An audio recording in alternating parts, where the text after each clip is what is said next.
Hello. We're all here. We're all in the right spot on OBS. It still says one shot on the overlay. Oh well, it'll say that. Yes, episode 3, one shot. Episode Well, it's a 3 question of 1. mark, so Yeah.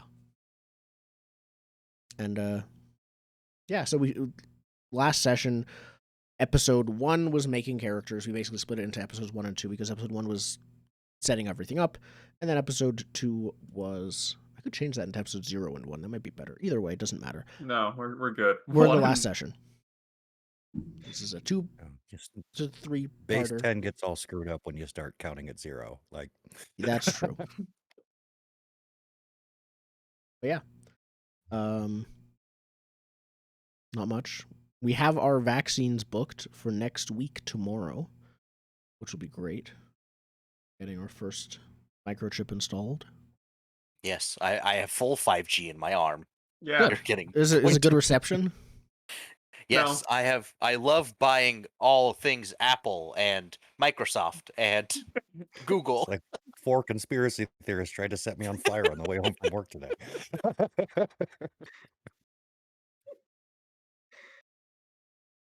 And Yeah. I think that's it. What, did we do anything? Like we did. It's been 2 weeks. We finished a There was game, didn't Mother's we? Day. We're playing through the Ratchet and Clank series again for me. The sheep gun is the bulk of that game. Sorry? The sheep gun?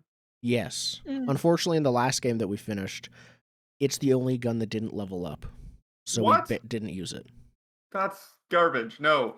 The sheep gun should be the way you unlock the final bosses. If you beat the whole game with the sheep gun, that should be the real win condition of those I games. actually would be very impressed if, like, yeah, you can beat bosses by turning them into sheep. You just have to be able to continuously hold the beam at them for like 2 minutes straight, and it resets if it goes off. Every boss can be beaten with the sheep gun. I wish the that was the same case. way. You get like a skill point or something for doing it. Actually, I wouldn't even ask that because that's too much to ask. You get a golden sheep gun if you do You it. get nothing. That's just a way to beat the game is with the sheep gun. Yeah, we're on to the last game. The remake of the first game is the latest game, the only one on PS4. It is... I've only played it through once before. It is very bland and very pretty and plays very well, but the story is worse than I remembered. Oh yeah, no, it's not good. Disappointing. There is absolutely no character for any of the characters. They chucked more people in there because they needed more people, but they're still so two-dimensional, I'd call them one-dimensional. There's nothing there. You ever played Spyro? It's the same thing. Yeah, but I grew up on Spyro. I have nostalgia. Ratchet and Clank, I got none. And also the first Ratchet and Clank game actually had character. And then the remake of it did not. For some reason, they didn't want to remake the game that was fighting against capitalism and environmental pollution. They figured those concepts were too difficult, and instead they did the little guy can do whatever they want, which is a much more appropriate storyline. Well, they aged down the target audience for the movie, is what they did. So they okay, we're going to make a Ratchet and Clank movie. And it used to be aimed at, I would say, tweens, like 10-year-olds. That seems fair. And now they age it down to like 7 to 9, basically, is what the movie was written for. It's a lot. Ratchet's just literally a naive kid. And his character arc is he learns to believe in himself. That's it. Every movie ever. Yes, that's the thing. It's every kid's movie. It's every except for those like cash grab kids movies. Mouse adventure movies. Those were a little bit weirdly dark.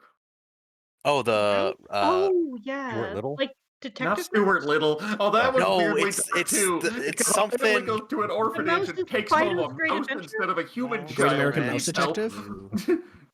Oh, the Rescuers. Yeah, I've never heard of that one. Oh, okay.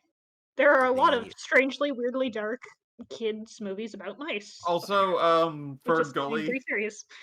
Oh Fern yeah, Gully. Fern Gully. Weirdly dark about mice. Yeah. The Rescuers was made by Disney, so it can be dark if it wanted to. It's not like super dark, but it's a little bit more than like you could do whatever. Mm-hmm. Yeah. No, this game is weird because the people you can. There's just hints of some things where I'm like, okay, there's a slight bit of edge there in the game, but they can't. It's like the executives filed off the story any edge or any roughness to the story for the movie, and then they're making the remake of the game based on the movie, not on the original game. So then they can't change the characters too much, but then there's just hints of just a few small things, but it's not common. So it's weird. Also, Doctor Nefarious, while a good villain, is way too present in all of the series now. He's just in every game. That's it. I've been cutting my teeth again on Dead by Daylight, and after a very, very long break because I could not handle the game anymore with all the problems it had. But, playing it again, it seems they fixed a lot of those problems. Are people still playing Phasmophobia? I heard about it, and it was like everyone was super hyped about it for about 2 weeks. Similar to Among Us. Actually, Among Us lasted longer. The thing is, that game is way too rough for most people to play casually. Mm-hmm. It's janky to play. It's fun. I enjoy a bunch of the features that it has, but for most people, there's not enough polish to stick with it, and it's sort of repetitive. There. Have we been doing anything else? We remade Tiny Epic Kingdoms. Oh yeah, we played a board game called Tiny Epic Kingdoms. It was not a good game. It was a very good game. It was just very poorly balanced. Yes. It's sort of like a board game version of Civ, but simple enough to actually play. It's very, very straightforward to get. You just you move a unit, a territory on maps. There are cards that have territories on them that are basically sub maps, and you can have multiple cards making up the large map. You basically don't build buildings. You hold territory by having units there. There's a system, It's Risk. food system, and what They complicated Risk. It's simpler Risk, actually, I would say. Simpler Risk? Risk well, is pretty simpler in simple. terms of the numbers are way down. Like, you have, at most, numbers are way down, units. but there's resource management, which is kind of nice. The problem was that of the 3 resources, one of them was, if you have this resource, you spiral to getting more of this resource, and you win the game because there's nothing anyone else can do. And one of the resources were... very useless. And then you had the different races that basically capitalized off of one resource or another, and it did not. So the one with the good resource won. Yes, and by chance on our first game, because you choose it's fantasy focused, so you choose or randomly draw a race or stuff like that. Or mer people, or there's a bunch of them. Each has their own set of upgrades, and you can. It turns out Marissa's mana is the resource that we're talking about that's super powerful. Hers is all about getting and using mana even better. Of course, magic is the best resource. That's magic is the best resource. You get it by having forests. Magic both allows you to get upgrades better and allows you to fight. It's the most powerful fighting resource. So why are there other resources? Why is it not just wizard fight? Food gives you more people. Wizard fight. Food's fine. Iron or stone is the other one, and it's basically useless. It's you build up victory points in a tower. The tower doesn't do anything else but give you victory points, and it doesn't give you enough. It basically is separate from the entire rest of the game. So we did a lot of rule rewriting and testing. I say a lot. We significantly changed the game. The process of rebalancing it was quite fun. Yes. So now, the whole tower of victory points also gives you a defensive bonus or things like that. And we rebalance how much each resource is worth. Massively house ruled. I have a document saved on my phone. Okay. This hobby can get intense. Game design. Okay, this game doesn't work right. Let's make it work right. Let's not find a game that does. No. Let's fix this one. We really liked the idea of the game, and it was terribly broken. I didn't have a chance in our game. It was impossible for me to win. skunked without trying on a That's first rough. playthrough. Yep. Maybe that's the point. Magic wins. Yes, that's It's also not a not game, a it's a good game moral design. lesson.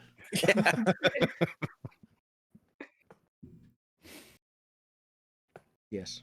So, Well, speaking of games with decent game design, yes. we're here to play some kids on bikes. Yeah. If we finish early, we could do a sudden, just random talk about our thoughts on the game as well. But let's see how it goes. I have made one little change to Beeper. I changed out one of his attributes, basically. Since it wasn't really making it into the game, I made it something that did feature in the game. Instead of socially adept with a D20 for that stat, he now has D20 flight because we established narratively he's fast. Okay. There. I don't see that on the handout. I have it. It's the very top one. Yeah. Oh, quick, go to there. Okay. Excellent. I'll be here when we need to cause problems. So the first thing we need to do is recap, and whoever's willing to do such a thing, there's 2 adversity points coming your way. Ooh. I guess I'll recap then. I will jump at the chance. So, our characters. My character is Andrew. He works at the local town's Blockbuster. Yes. And The ancient land known as Blockbuster. Yeah, exactly. He does it because his family is poor.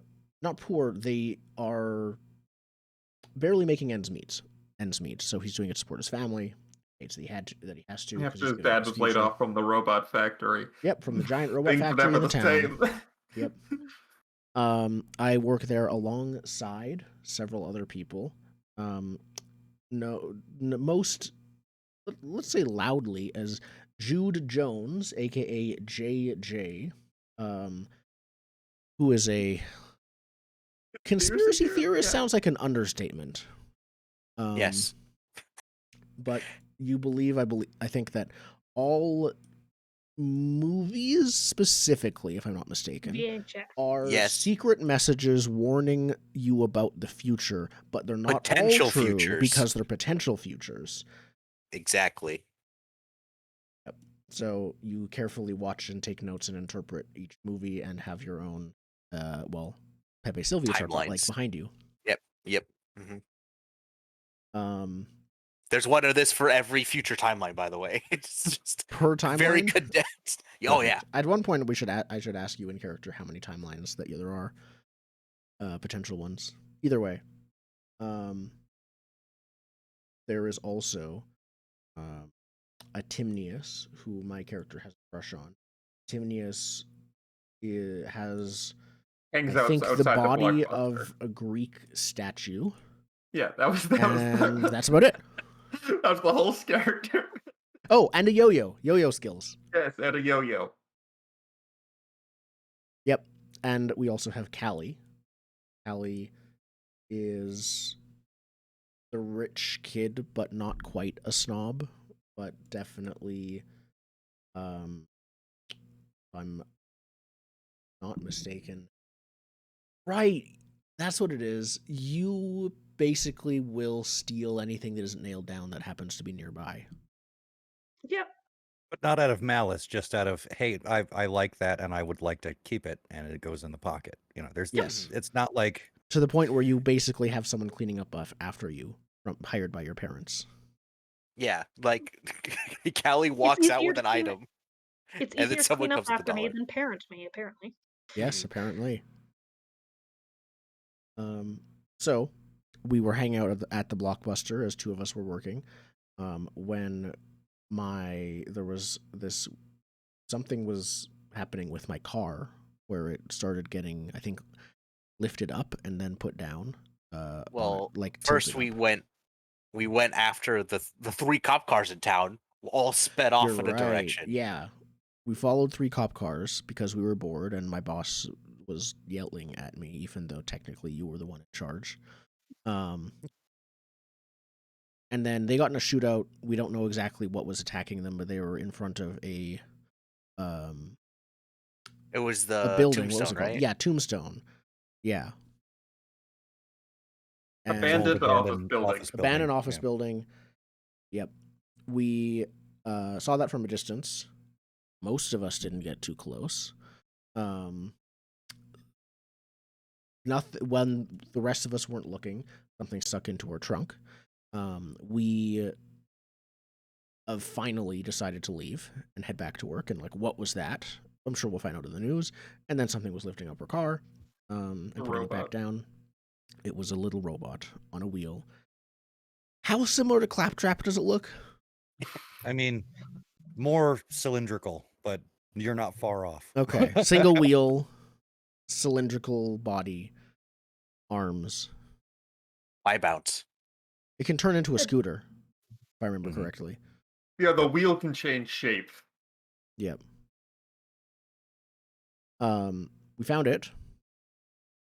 And then it said it was being chased, I believe, at some point, and we were talking to it, but we were trying to investigate it. We went all around town, and we split up, I think, for a short while, but we didn't see a lot of that on screen. Because then we saw, I believe we ended up ambulance chasing. Followed an ambulance to the robotics factory. Snuck in there with the robot's help, where a man with a scary man with a hat pointed a gun at us down the hallway. Scary Fez. Scary Fez man. That's his name. Mr. Kitson, aka Scary Fez Man. Yes. And Beeper was like, loud, away from the loud. Poor Beeper. Yes.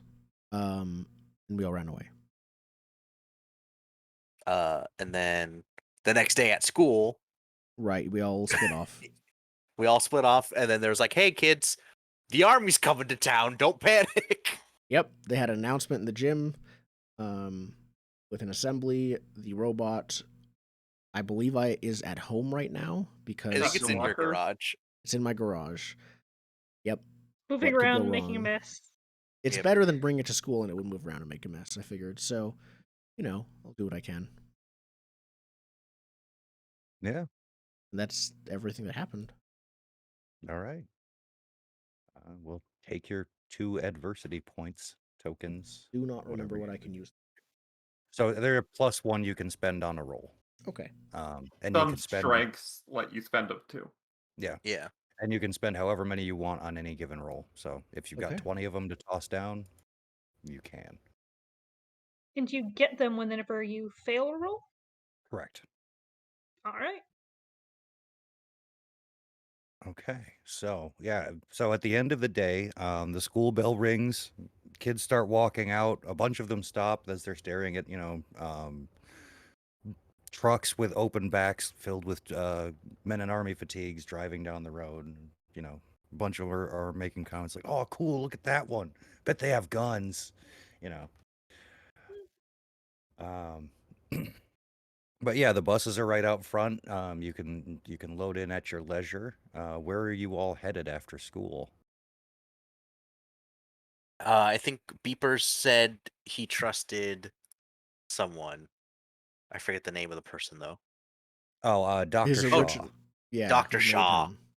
Yeah, I think we start the meetup probably at the Blockbuster, then go collect Beeper. Well, I have my car, so I don't even need to take the bus. So I'm driving my clunker of a car home, pick up Beeper.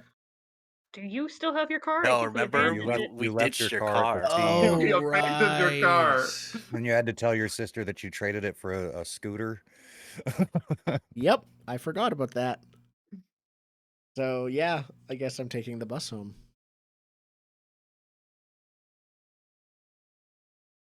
I mean, does anyone have handle or like pegs you can ride on? I mean, on their bike? I feel like a Timius can materialize at a smoothie place. Like just any smoothie place, so they might just be at a smoothie place. That's and true. We have to come there.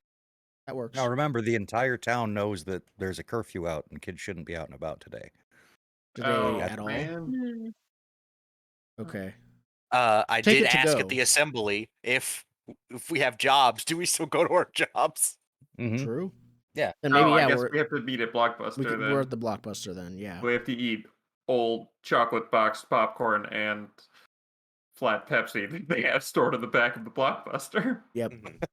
Stuff that's like just one day out of date, so you have to take it off the shelf. But we're shitty kids, and we still eat it. Probably. Yeah, pretty much. Could I have brought Beeper with us, and he's at the Blockbuster too, or would you intend that to be a thing when I get back, like the whole is the mess? Yeah, you'll have to go collect Beeper. Okay, so we haven't collected him yet, but we're at the Blockbuster. So basically, meet up at the Blockbuster because we know where that is, and we don't necessarily know where you live, and then transfer from there back to your place. Yep. Okay. All right. So those of you that don't work at the Blockbuster, how are you getting there? I'm telling people I work at the Blockbuster. I'm pretty sure that the rules just don't apply to me. You just take your family limo. I think that basically a large black car pulls up in front of the Blockbuster. I get out. And I think it pulls up in the bus ramp. Is really what it does if you get in on the bus ramp. And then I just, wave at whatever the driver and wait for it to pull away. Okay, so Timnius, while you're on your way to the Blockbuster, there is it's the local fire chief, actually. It's not a police officer, but he pulls up beside you as are you riding your bike, walking? I'm walking. Okay. Wait, no, it is on bikes. I have a scooter. That makes sense, right? A scooter? Yeah. That's terribly amusing because that means that 2 of the 4 of us have scooters. But like a Razor scooter, not like... Is that... Yeah. Do any of us have I've got a bikes? scooter as well. I think I have a skateboard. I have a bike, and I probably... Wait, ripsticks weren't invented yet, were they? I don't think so. Giant robots aren't invented yet. What are you talking about? True. Like, you want a ripstick? You can have a ripstick.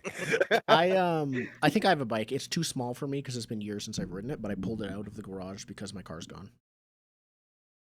Yeah, I think a ripstick is funnier, so we're going with ripstick. The razor from my child. So yeah, the local chief of police or fire chief, excuse me, pulls up next to you as you're like using your ripstick going down the road. Rolls down the window as he slows down. He's like, "Hey, you're not supposed to be around here. Why ain't you headed home?" I'm going to work. Where do you work? The video store. Yep, the video store. That's funny. I've never seen you down there before. Hey, you got any proof, like a name tag or something? I got this card, and I pull out my Blockbuster membership card.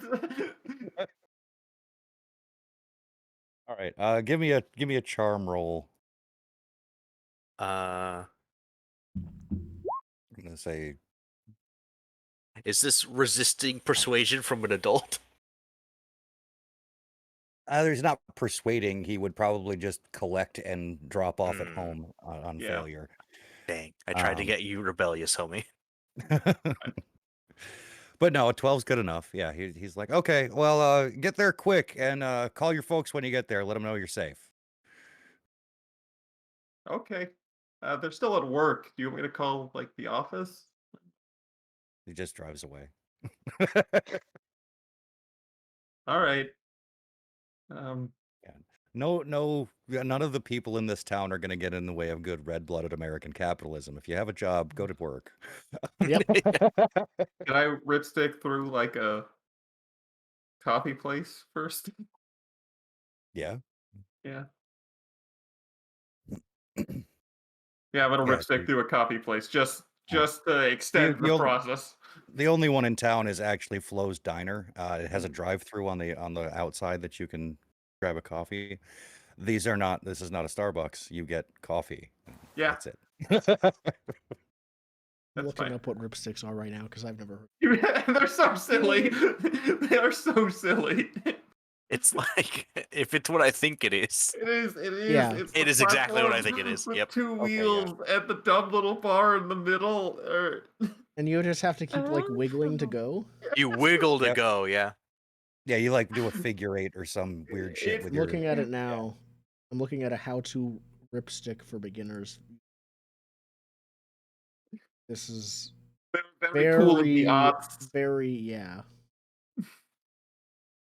I'm good with that. Invented or not, it fits the tone. Mm-hmm. The video I found on how to ride a ripstick by like a 10-year-old. Good.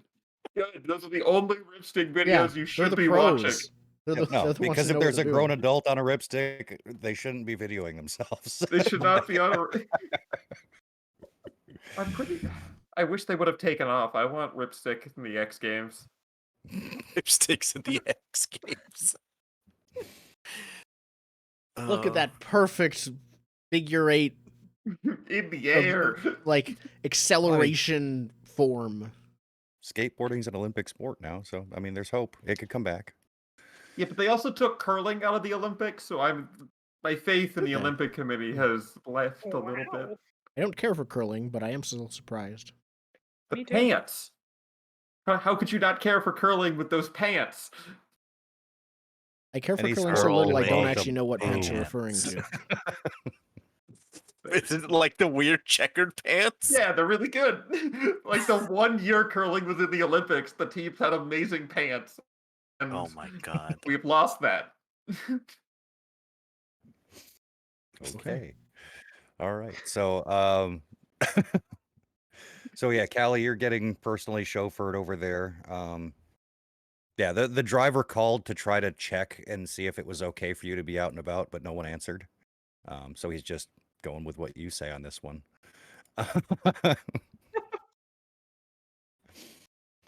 JJ, are you just skateboarding over? I'm just I bored. mean, you've got enough proof. You don't need to convince anybody. You have Yeah. the best. Yeah, I have Yeah. the vest. You have the assistant manager. Excuse me, vest. this says assistant manager. They do wear vests at Blockbuster. They didn't have like a uniform shirt, right? I have no idea. I think so. I don't It's been remember so anyone long. wearing a uniform in Blockbuster. I'm I Googling. don't think they I really hired thought I people that would did. wear uniforms. There Oh, are it's just like a polos. polo. There's polos. Yeah, I thought there were sorry. polos. Okay. And probably They're- name tag They're like pins. navy blue polos with a yellow collar and yellow cuffs. You can buy Blockbuster polos on eBay. That's great. How Okay. much are Jesus. they? Well, if we Like ever need a $100 cover bucks. story to leave, if we're ever on a curfew, except, yeah, we'll just order one on eBay. These are way too expensive. Oh wait, For a this is collector's item. eBay Canada. That's why it's expensive. All right. But anyway, Andrew, so you're getting on the bus and heading home first? I think in that case, I think I do have a bike. It's just too small for me. So yeah, I would bike straight home then if I could. And then just go to Okay. the Blockbuster with Keeper. Safer there than in the garage, to be honest. So yeah, you get on your bike, you pedal your way to your house. You get back to the garage, you open it up, and Beeper's not in the garage. Okay, I'm telling myself not to panic while I look around to see if there's like, did he break something? Is there a hole in the wall where he could have escaped? Is the A No. beaver-shaped hole. yeah? The door that leads from the garage into the house is open. Oh no. Okay. So I start doing the thing where I'm like sneaking around the house because I don't want anyone else who happens to be in the house to know that I am looking for someone who shouldn't be in the house. So I'm sneak looking. Okay. So yeah, as you're sneak looking through the house, I think you like round the corner and your sister is like right there, and she Oh. jumps back startled. Hi. That's really weird. I thought you were in Dad's den. I was. Yes, I was just getting some milk. Yes. And I like walk over to the fridge, which I was not the direction I was going to. Like, do you want any? No. And she's like looking at you a little funny. She's Yeah. really looking at your eyes, like. Come home and grab milk. I just forgot my vest. It's in. I'm looking for it. I think I left it in the den, so I was getting it. Okay, weirdo. And she just like wanders off and goes into the bathroom. I do the like, nailed it. Put the glass down.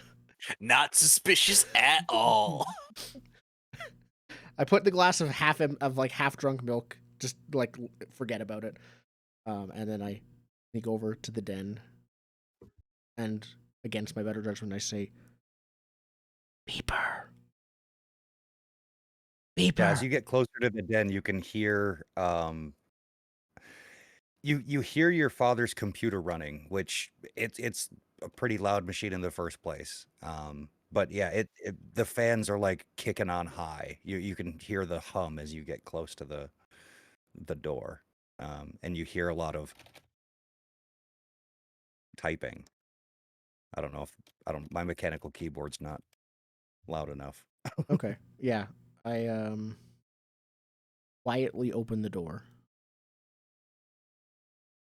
So yeah, you open the door and there's your dad's desk. It's stacked with a bunch of papers and stuff. Like um he does the books for like a local business in his off time. So like just buried in paperwork. Mm-hmm. Um and yeah, you see the chair sitting there with its back turned to you, and you don't see anything in the chair. It's whatever's in it is small enough, but you do hear the clacking on the keys. Okay, I sneak up to the chair because I want to make sure it's Beeper before I say anyone. This is Yeah. totally going to go well, sneaking up to the mysterious robot. Yeah. So Beeper has like retracted the wheel up inside himself. He's like sitting like half a person just sitting on the on the chair, and he is interfacing with the computer. You see like just characters scrolling across the screen, a bunch of websites flash up and go away just quickly. He's accessing information at an alarming rate. While I'm behind him, I want to take a quick second. I'm still mildly suspicious of Beeper. If they're, I'm still in the early phases of Iron Giant. Of is this robot a murderous monster in disguise? So I want to glance at what websites are being pulled up before they rapidly disappear to see what information he's accessing, at least broadly. I gotta roll back my Rolodex. This is set or like 2000s, right? So probably Microsoft before. Encarta. I thought it was in was the like like Yeah, mid 90s, 80s to to mid 90s. 90s. Yeah. mid 80s to mid 90s. Okay, so yeah, Microsoft Encarta, a bunch of like, knowledge based software, like local software. Yeah. You, There's like you do several see that, CD-ROM would be a thing then, or what's before CD-ROM? yeah, early Floppy 90s. disks. Yeah, for like a 3.5-inch floppies, yeah. yeah, floppy disks of an encyclopedia are pulled out, and like he's occasionally takes one out and inserts another. Yep, and you see like BBSs flashing up and going away, just internet message boards. America Online comes on. You've got mail. Code goes right away, and Okay. So it just looks like general information about the world. It seems. yeah, Okay. Then yeah. There's no like maps of defensive satellites or anything on the screen. Nothing Okay. like that. No. And I don't see any nuclear launch codes, so I Would you like to play a game? I say Oh shit! quietly, Not that reality. Beeper. Quietly enough for Hello, like, Andrew. we should go to Blockbuster. Everyone else is meeting us there. Okay, let's go.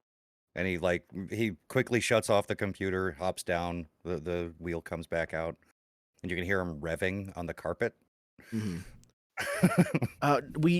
Quiet. You shouldn't even be in here. Why? No, I'm like just like I will not talk to him about this now. I will talk to him about this when we're at Blockbuster. I think to myself. So I say, no one else can see you. My sister's in here. We have to be quiet. And then I think, because I'm going to make things so much worse for myself, I hear in the distance the TV turn on. She's watching TV in the living room, which is right where I have to go sneak past with Beeper. Right. Like, stay low, stay quiet. Can you do that? Stealth mode engaged. He says very loudly. And his wheel turns into a nothing. really gross I'm turning. robot's Nope. pigtail. I probably don't say There you anything. go. I probably like look to see if she noticed. Okay. Okay, let's go. Okay, yeah, he will follow you on his robotic snake tail. Yeah. Okay. Mission He's like Impossible. maybe. slithering with like that body still sticking up, but Still it's straight up. but Yeah. slithering. There's like Yanti. an antenna bouncing around from the top of him or something, and if someone sees me, I have to stand in front of it, even with the couch height. The rest of his body. Just barely waving peeks out back from and each forth. side. Yeah, I'm gonna try and just sneak past my sister and get to the nearest exit. Maybe even out the back Alright. door if that's better. Yeah. Well, how are you doing it? And let's figure out which stat you're rolling on this one. Grit? Think. Actually, yeah. Let me double check the definition before I decide for. well, I know how Beeper's gonna stealth because I have his flight thing. To him, stealth is going very fast. If I go fast enough, the human eye cannot perceive me. Yes, that's the whole plan. So weird slither, but just as fast as possible across your living room carpet.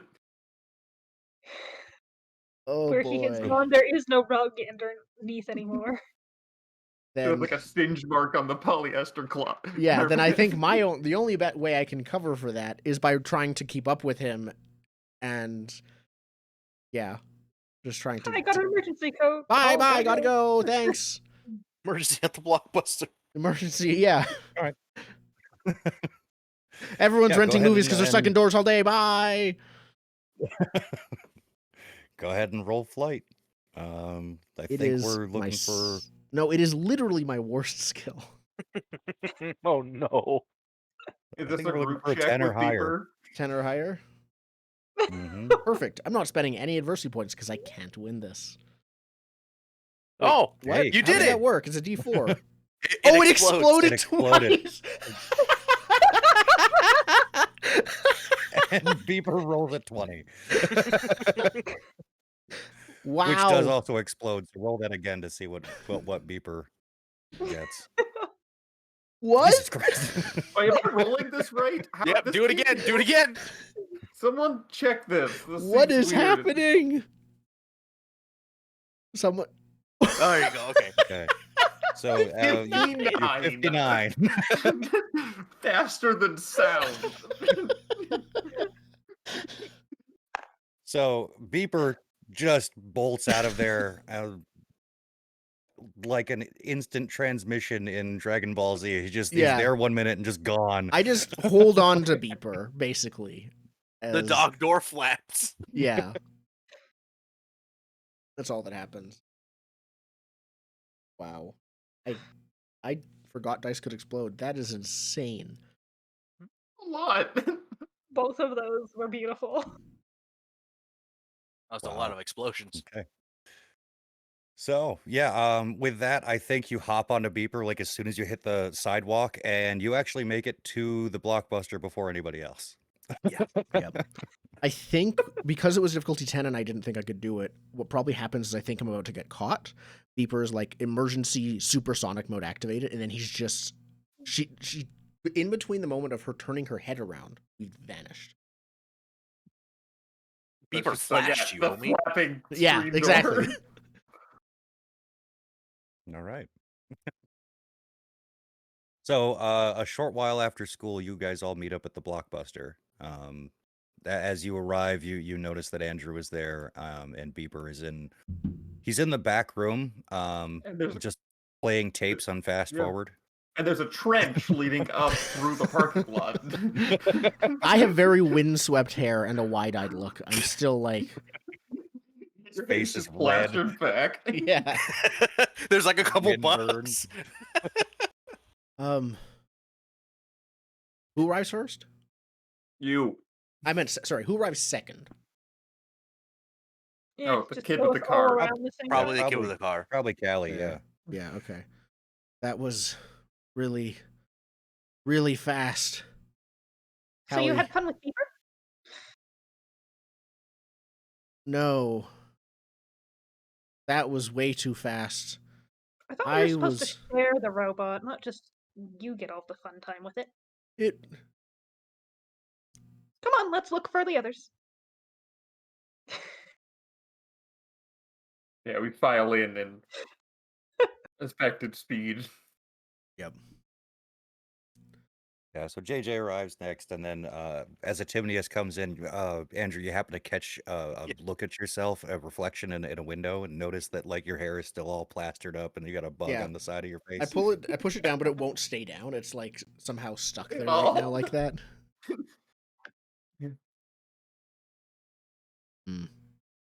I put on the Blockbuster's cap. Yeah, the baseball cap is Yep. Blockbuster. Yep. I'm making sure Beeper is rewinding the movies that he watches at lightning speed. Now, Beeper, be kind. Rewind. Yeah, he just flashes a thumbs up as he's like fast forwarding through like it's a tape of episodes of Harry and the Hendersons. It was a movie and a show about a family that adopted Sasquatch. Could have just gone for like Actually, I saw a thing about that recently. Yeah. So I try to like huddle the others together, and I'm like, Beeper was downloading the internet, I think, when I saw him when I came home. He snuck onto my dad's computer, and he was just like all of Encarta Encyclopedia and the internet. Andrew does not really know how the internet works. That's not how the internet works. I say with the D20 in brains. Well, he had all of the floppy disks that were in the computer, and he opened Encarta, and he was reading really quickly.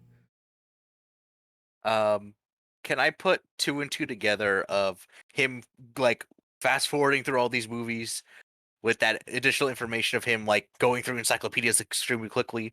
Does it seem like he's trying to look for knowledge, or is he just like, is he doing everything at once, or is he looking for something specific? Well, give me a brains roll. Okay. Do I know what the target is? This one there won't be a failure really. It'll just be the higher you get, the more you'll understand. Got it. 8. With an 8, it doesn't strike you as particularly nefarious. Knowing Beeper the short time you have, it's obvious that they have a gap in knowledge.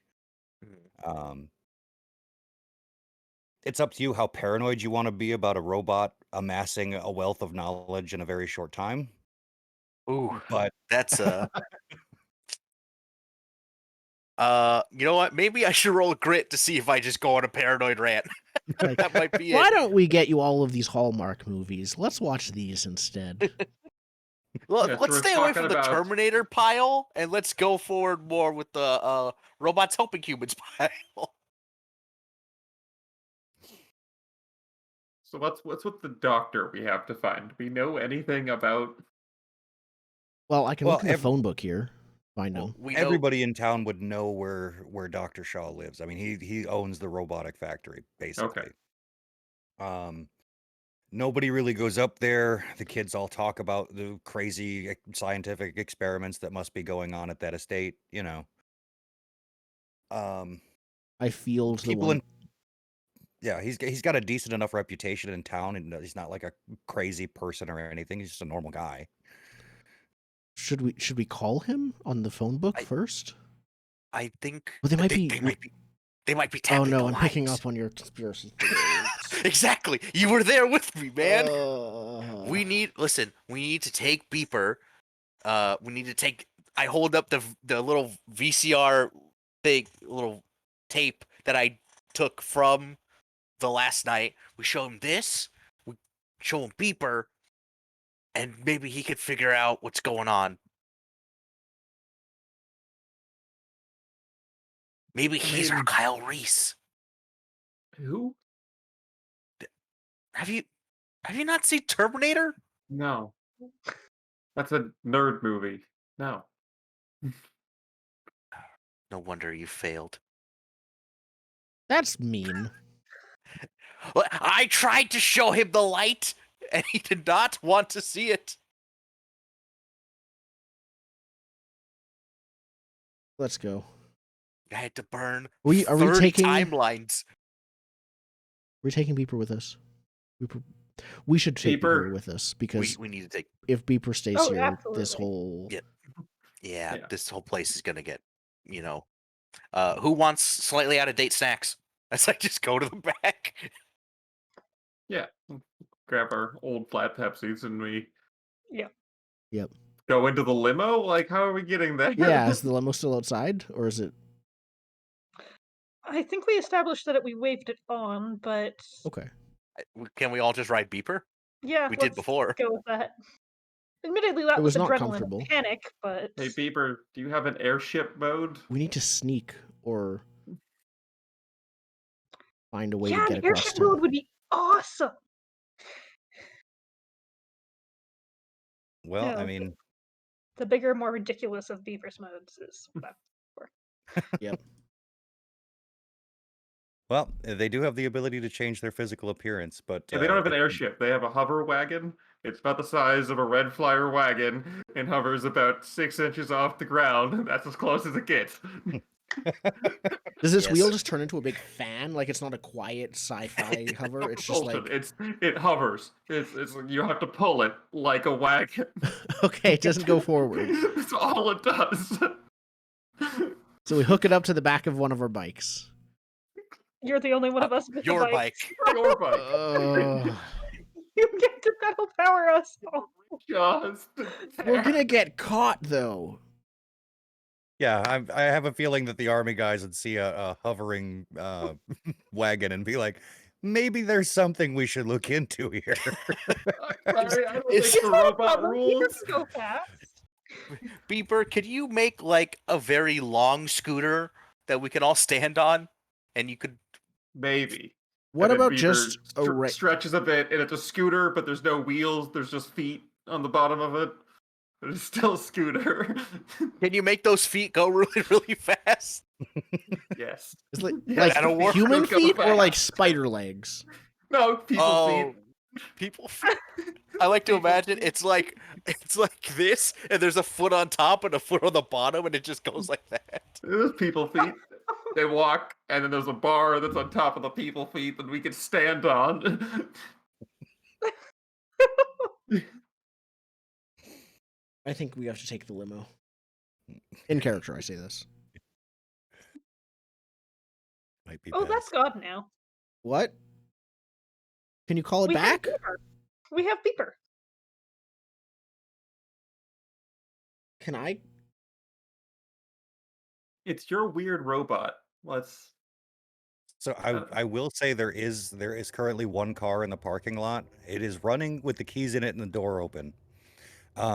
You can hear inside the pizza parlor next door the voice of Old Lady Weatherby berating the manager inside for Oh, the it's- people they've who- hired in the poor service. I am So it's a not going to white suggest Cadillac. that, but if someone no, else this- suggests that, I will. This car is a white Cadillac with too many air fresheners hanging off the review mirror. No, Mhm. no, no, Yeah, no. there's a plastic Jesus on the dash, like glued there, as well as several pug dogs, but it's the bobbly headed ones. Yeah.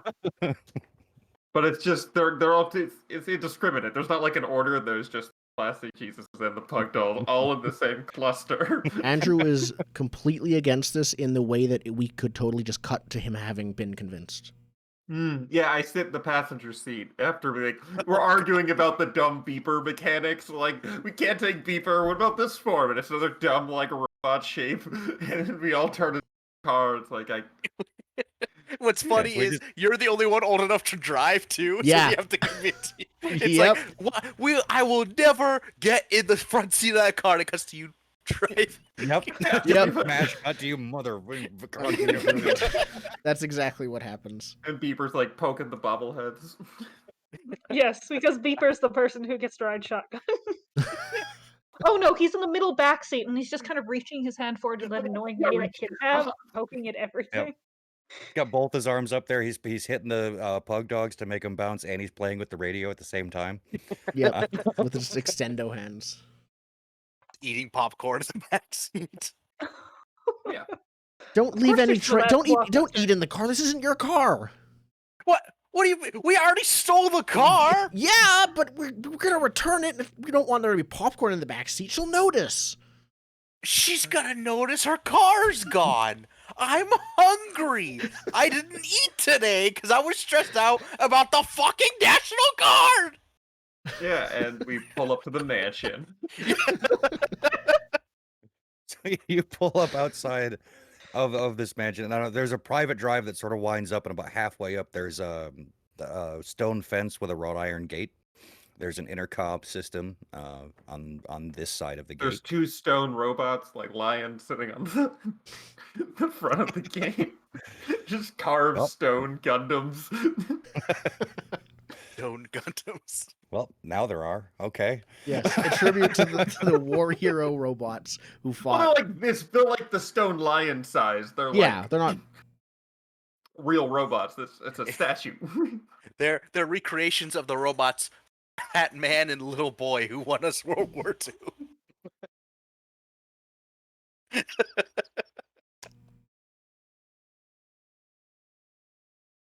But yeah, you are History at joke. the gate. There's a big wrought iron S at the top. How do you wish to proceed? I look at everyone else and then push the intercom button. Yeah. So you hear the bang, and then a couple seconds later, yes, hello. We weren't expecting anyone today. Yes, we think we found something that belongs to Dr. Shaw. Beeper doesn't belong to anyone. No, but Dr. Shaw might have made him. I think the intercom overhears that. Like, Beeper doesn't belong to anyone. I'm like, so we'd like to talk about it, or maybe return it. One moment, please. And it's quiet for a little bit. You hear like steps walking away, like they left the mic live as they walked away. That's You a know, bad Mike and security Ike's. guard. We're not returning Beeper. You can hear of the same voice talking to someone as footsteps get closer, and they say, something about some found property of yours, sir. I'm not quite sure. Beeper, stop playing with that. No, hands off. They're not real dogs. Did you lose your beeper, sir? No, and you that just was your hear a voice. beeper. No, I've got my pager. It's right here. Yes. What do you want? Dr. Shaw, we think we found a robot who says he wants to talk to you. Is this a prank? Goddamn kids. Beeper, do you want to say something? Hi, Dr. Shaw. Sitting in the backseat, waving enthusiastically at the intercom. Yeah, those CCTV camera. Yeah, you see like the slow panning camera like come over and look at the car, and then you can see the lens like rotate and zoom in. Yep. Looks at the window pressed up against it. Yeah. And then you just hear, "Good God, man, open the gate! Let those kids in here!" And yeah, and a couple of seconds later, the gate opens up in front of the car. Yep. And then we start driving down the fairly large yard, I assume. Yeah. It takes a minute. You drive up into what ends up being a circular driveway around a large fountain to a fairly palatial looking estate. There's all kinds of like nicely trimmed hedges, a few topiary of Gundam robots. All robot themed. The fountain is a robot or something, like shooting water out of its with a gun. Cannon. Yep. I was With a robot imagining with a like big gun with like a fountain of water coming out. I'd imagined like the robot's holding a sword up in the air, and that's where the water comes out of. Okay, this makes Yeah, me all think of along- the Terminator conspiracy theory in a whole new light. Never mind, it's very plausible. Yeah, all along the outside of the fountain, there's a bunch of miniature robots, and they're on a track that spins, and they do the dancing water display as they fire their guns wildly in the air. Yeah.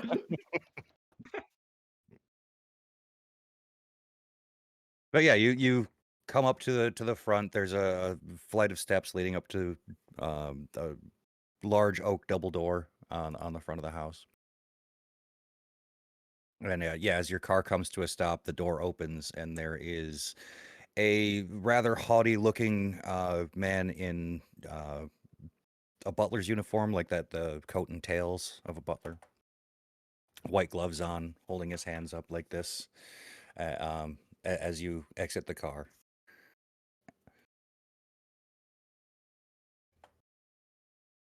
And he looks down at all of you and says, well, I believe you have something for the master, yes? Well, kind of. We found it. We want to talk to him about it. we need your Right, help. well, he would be in the drawing room. Follow me. Why do you have a room for your drawers as we walk in? Drawing, like with a pencil. He said drawing. Andrew is just like trying to keep his mouth from being slack-jawed All right. open as he looks That's around. just the way some people talk. So, yeah, you walk into the main door, and the foyer is bigger than your house. Large chandelier, 2 sweeping staircases leading up. But yeah, the butler leads you straight between the staircases, down a hallway and down another hallway to the left, and to a rather comfortably appointed room with sofas and bookcases. There's an old like 1950s black and white TV in the corner of the room, just has the news on very low. But yeah, beepers like sort of trailing behind you all. Is there a VCR connected to this black and white TV or no? No.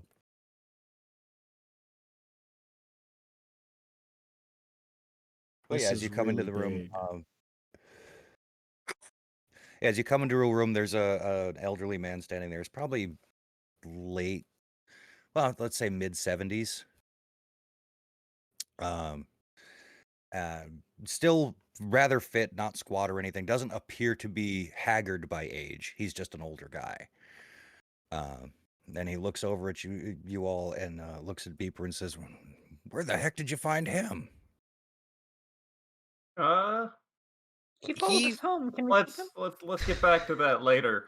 Yeah, Old man. he sort of found us. The Blockbuster. We found him at Blockbuster. We're probably still wearing our uniforms. The hell's a blockbuster? This is hell.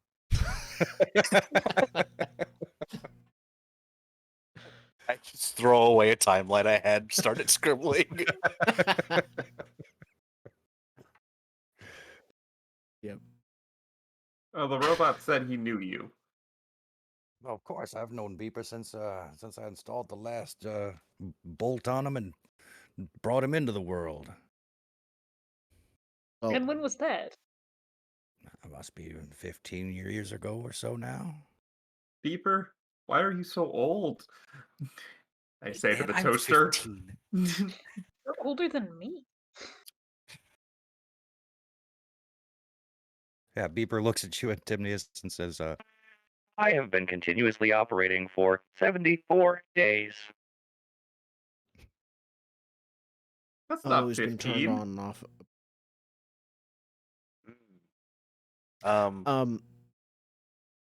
Beeper says he's someone's trying to find him. Yeah, Man he in a said fez. the order is after him. I mean, The Fez people. There was a man with a fez. He had a gun.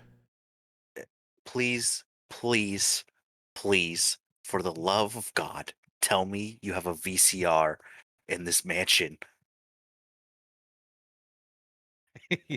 He chuckles a little bit and he's like, "Oh yeah, one of them video playing devices. Yeah, hang on a second." And he Wait, goes over to wait, watch. Beeper can turn into stuff.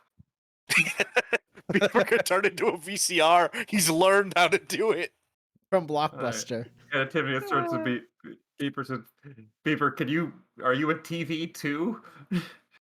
Beeper says, No, but I am compatible with all forms of technology. and he goes over to the TV that's over in the side, and his hand, his one finger, like the tip of it removes, and there's a coaxial cable. No, the antenna's the there. two.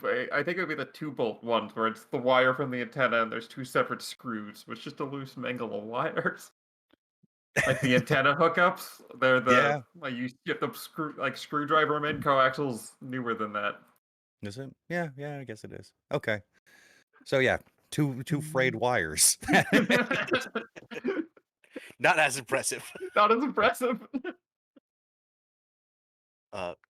Because we found Beeper, and then because we saw the 3 cop cars in this town go somewhere, so we were bored, so we followed them, and then we saw the cops die, and then we got back to the Blockbuster. Beeper was there, and then we followed the ambulance, and I got video from that. Yeah, you're saying this like as the tape is playing, and he's Yeah. watching this. Okay. I give the background for the tape. Okay. Well, give me a charm roll. Ooh. I'd say with the tape, it's like a DC 5. I mean, you have video. Well, I got a D6.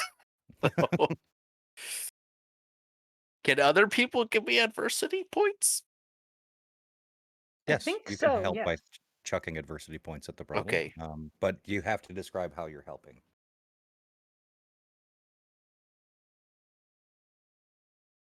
I mean, Timnius has never faced adversity, so we will Yeah. never know. I think you I get to was roll first. And I you don't can know roll any Oh, adversity you can points roll either. first. I was considering having Andrew do something that was not. Hold on. Wait, do I? Something that was not helpful. DC 10. Pretty sure rebellious doesn't help here. No. I know it's something with persuasion. Hold on.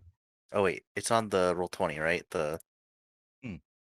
Yeah, I can bring you over to that. Hang on. There you go. I didn't write down what rebellious did.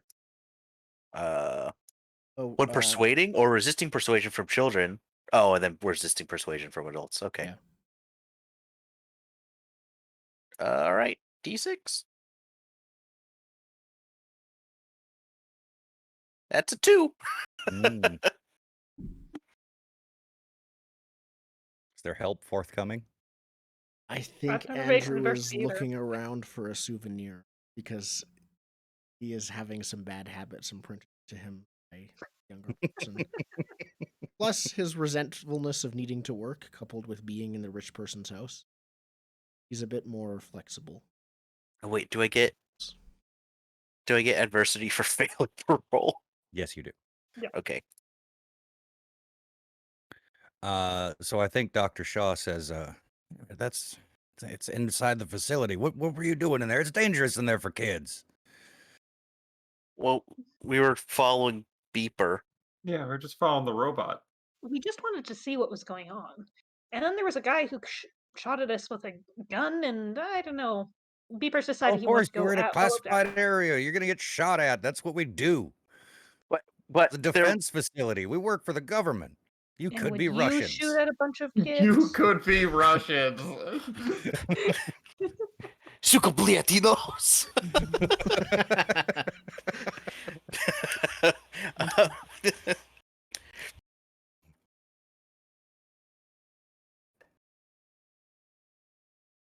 But yeah, he Well, says, regardless of where we should or shouldn't have been, Beeper said he wanted to come talk to you. So, Beeper, is there anything you wanted to say then? Yes, The bad men are coming. They tried taking me when they turned on the others. I hid and I ran when the loud started. But the others, Wait, they got mad. what others? The other Others? robots in the facility. Are there more of you, Beeper? No, I am one of a kind. But the others are bigger. Like, Or bots. oh no. I thought the facility was supposed to have been shut down. Yes, we came online 74 days ago. There were other people around. I didn't move much. They didn't pay much attention to me. They were focused on the hunter predators. The what? How many of these other robots are there, Peeper? Several in various states of repair. 4 are fully functional. I guess we turned to the old man at this point. And like, where were Leave you us now? keeping this At with war bots? At this point, he just got. He's got a ashen look on his face. And he walks over and grabs the phone, starts talking hurriedly with someone on the other end. Basically, I he grab a talks coaster. about, yeah, they Crystal. Yep, that's my souvenir. While he's distracted, I just gonna pocket a coaster. Yeah, way to go. Not worth anything if it's not in the set. Yep, Can- but I don't can know that we- at all. Can we hear what, like, is he calling the cops on us? Like, what's he doing? I'm kind of like tugging at his arm, basically saying, "Hello, would you please talk to us and not whoever's on the phone? Tell us what we're supposed to be happening." So he's like shushing you and pushing you away Yeah. as he's like on the phone, like kind Callie, of like your he's- mom would do if you're like, mom, just get the fuck out of. Yeah, I will basically do the thing where I like grab Callie away from him. He's trying to help. No, he's not telling us what he's doing. For all we know, he could have read our minds and is now bringing in the government aliens. I put on my tinfoil hat immediately. First, I while throw they are Kelly all her doing tinfoil hat. while they are all doing that, can I try to listen into the phone call just by standing very silently and trying to listen while they're Yeah. arguing and just try to tune them out? Yeah, there's a lot of technical back and forth that they're talking about, but you do catch that he's talking to someone about robots coming online that were not fully programmed. Like they were programmed to show generals what they could do. They don't have They the three have laws.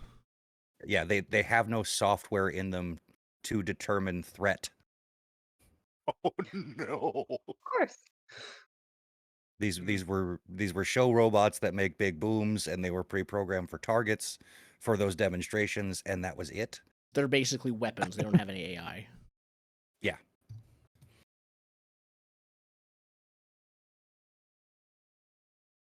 So you hear him, you get that. Yeah.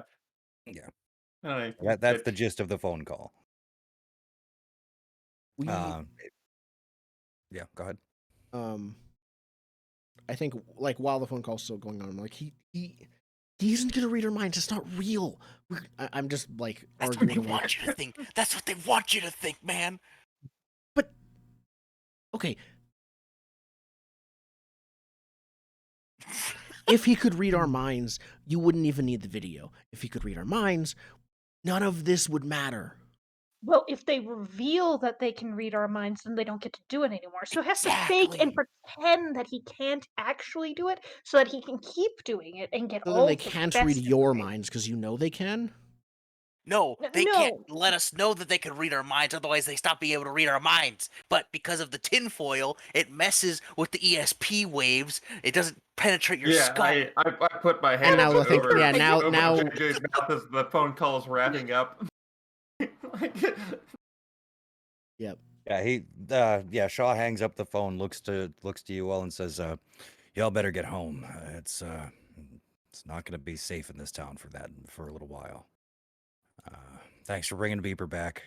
We'll take care of him from here." We didn't bring Beeper back. Yeah, it wasn't a. Beeper, do you want to stay with Dr. Shaw or come with us?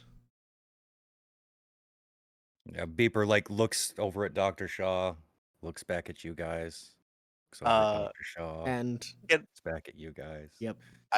I want to use my adversity point to do intuitive and ask the GM about my surroundings and NPC or the like, and the GM must answer honestly. Is Dr. Shaw a bad man? Bad. Define bad he's man. an adult. They're all he- bad. He's basically a weapons dealer. Not basically. Okay, what do I mean by Yeah. No, bad man? Yeah, I mean, do you mean amoral? Like does he think that what's happening is a good thing? No, he does not. He doesn't want to see people dead. However, if people are willing to pay for the robots to make other people dead, he's perfectly fine with that. Okay. If you're wondering if he'll lead to the rise of Skynet, that seems more likely than not, frankly. Oh yeah, he's the current timeline right now is Terminator crossed with Jurassic Park. Yes. Robot Park. Got it. Robot Park. Robots in a park that Gundam then Park. become self-aware. Gundam Park.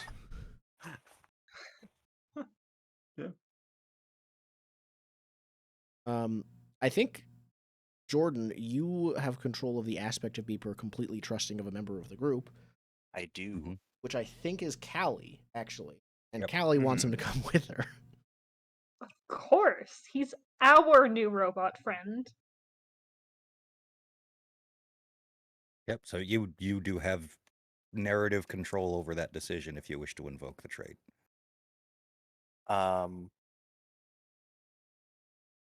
Yeah, I think he's gonna stay with us because otherwise the session just ends and we go home.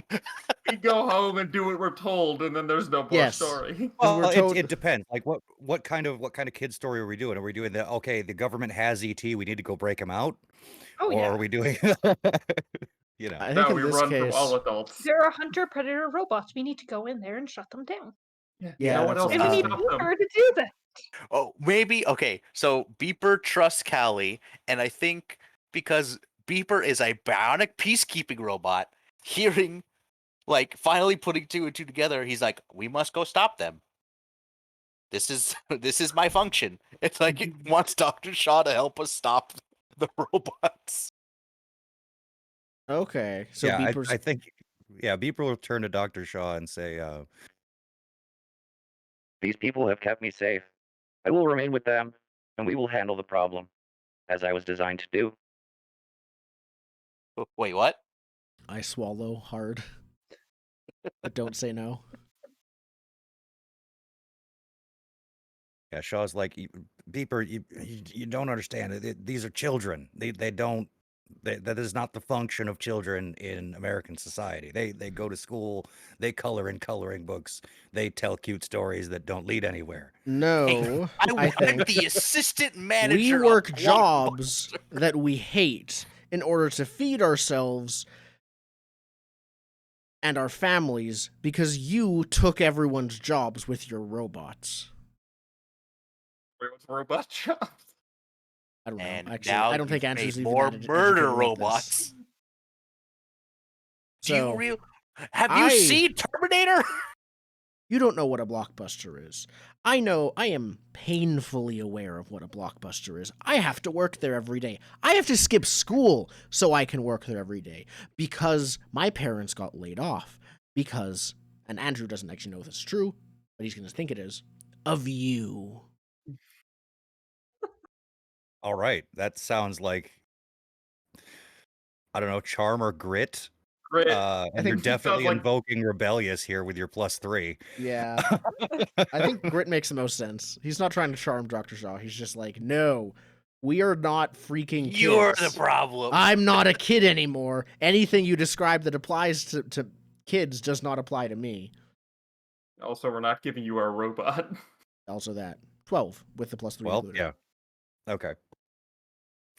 So yeah, with the 12, Shaw sort of like he backs off a little bit, not realizing that like he thought you were just a bunch of kids, right? He doesn't see the difference between small human and Yeah. he doesn't distinguish between small humans, right? What's If a you're not few an adult, years? you're yeah. And he sort of steps back a little bit and says, well, I mean, logically, he really can't say, yeah, go ahead, kids, go fight some robots. I think instead what he says is, now you all will stay right here while I go call some people to take you home. You don't even know our names, man. You don't know what our parents are. Again, the hand back over your mouth. Shut up. Yeah, so basically, the winning the role here is giving you an opportunity to leave unaccosted. It's not that Yeah. he agrees with you. But he leaves the room and leaves us alone, and then just leave. Okay. Yeah. I take the rest of the coasters with. Take the whole set while he's gone. That's how this is. Your get out of jail free card. You sell the coasters and become rich. Yeah, you sell the coasters for $20. They're just like glass coasters. Yeah, they're fancy glass coasters. They'd be like, yeah, $20 to a pawn shop, which is pretty decent. No, you as you're as you're in the car, you like pull one of the coasters out and you notice that it's like it's well cut crystal and there's a laser etching on the bottom of the coaster of Dr. Shaw shaking hands with Robert Kennedy. So they're a collector's issue. So Excellent. Nice. Flex his own merch. Yeah, these are All like right, one of a Beeper. kind coasters. All right, Beeper, take us to the robot factory. Wait, Beaver, hold on. Can you make us robots to fight the other robots? I would not wish to replace your parts with robot parts. That would seem painful. It would be. Let's not go down that avenue. Besides, we don't need Think other of- robots to think fight the of the robots. We By can just find studying, these there robots. are only 2 installation ports in the human body, each of which would be a violation. Okay, good point. Can you? I don't actually know. Andrew doesn't know he can do this. I think not for sure. But when we're heading over there and as we're going, Beeper is going to say he's going to make it very foggy and make it easier for us to sneak over there. Yeah. Oh, So, yeah, yeah, to control the weather. Yes. as you like coast down the road heading toward the Tombstone, the large office complex, Beeper sort of like gets out of the window and gets on top of the white Cadillac. And that little satellite dish comes up from his head again, and fog begins coalescing around the car, spreading out from it's like centered on Beeper, just spreading out from there. And yeah, you are now a traveling smokescreen. So dealing with the robots is probably going to be easy because if we find the off switch, that'll be fine. But what are we going to do if we find the guys with hats and fezzes who are shooting at us again? I don't think that we should throw. I don't think we should throw wrenches at them. Yeah, guys with Colt 1911 pistols, or robots with rockets and claws and things. One teenager with a pair of nunchucks. I mean, they won't be in the Tombstone. They're the robots killed them. But we just need to turn everything off. It'll be fine. Listen, I'm sure exactly... there is. Weren't they the ones who turned the robots on? Which means you can turn them off. Right? Beeper, how do we turn off the robots? Is it like a main switch, or do we have to plug in?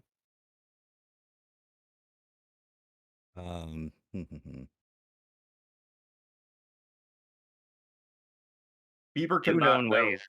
Update software or disassemble.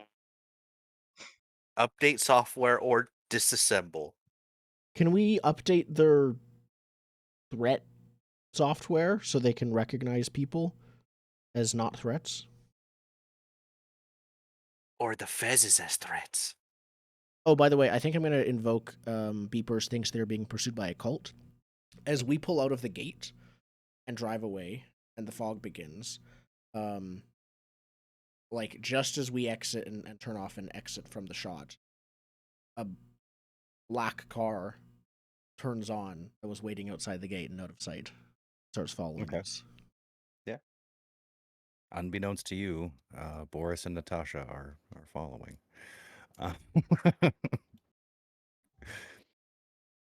But yeah, so Beeper, I think Beeper answers that in a general sense. Like, if you can update their software, yes, you could, if the software exists. Like, I don't know, any of you have any proficiency in coding robots? I have brains of D20. Okay. But most of your brain is movie quotes. Like, it doesn't Listen, super help. if it works in robot- Jurassic Park, if she can redo that because she knows it's a Linux system, I can do it for robots. God. Let's, okay. So I think, yeah, we head to the tombstone. Disassembly So you is pull more up. fun. So you pull up about where you parked before, like across that field from the tombstone facility. It's pretty quiet.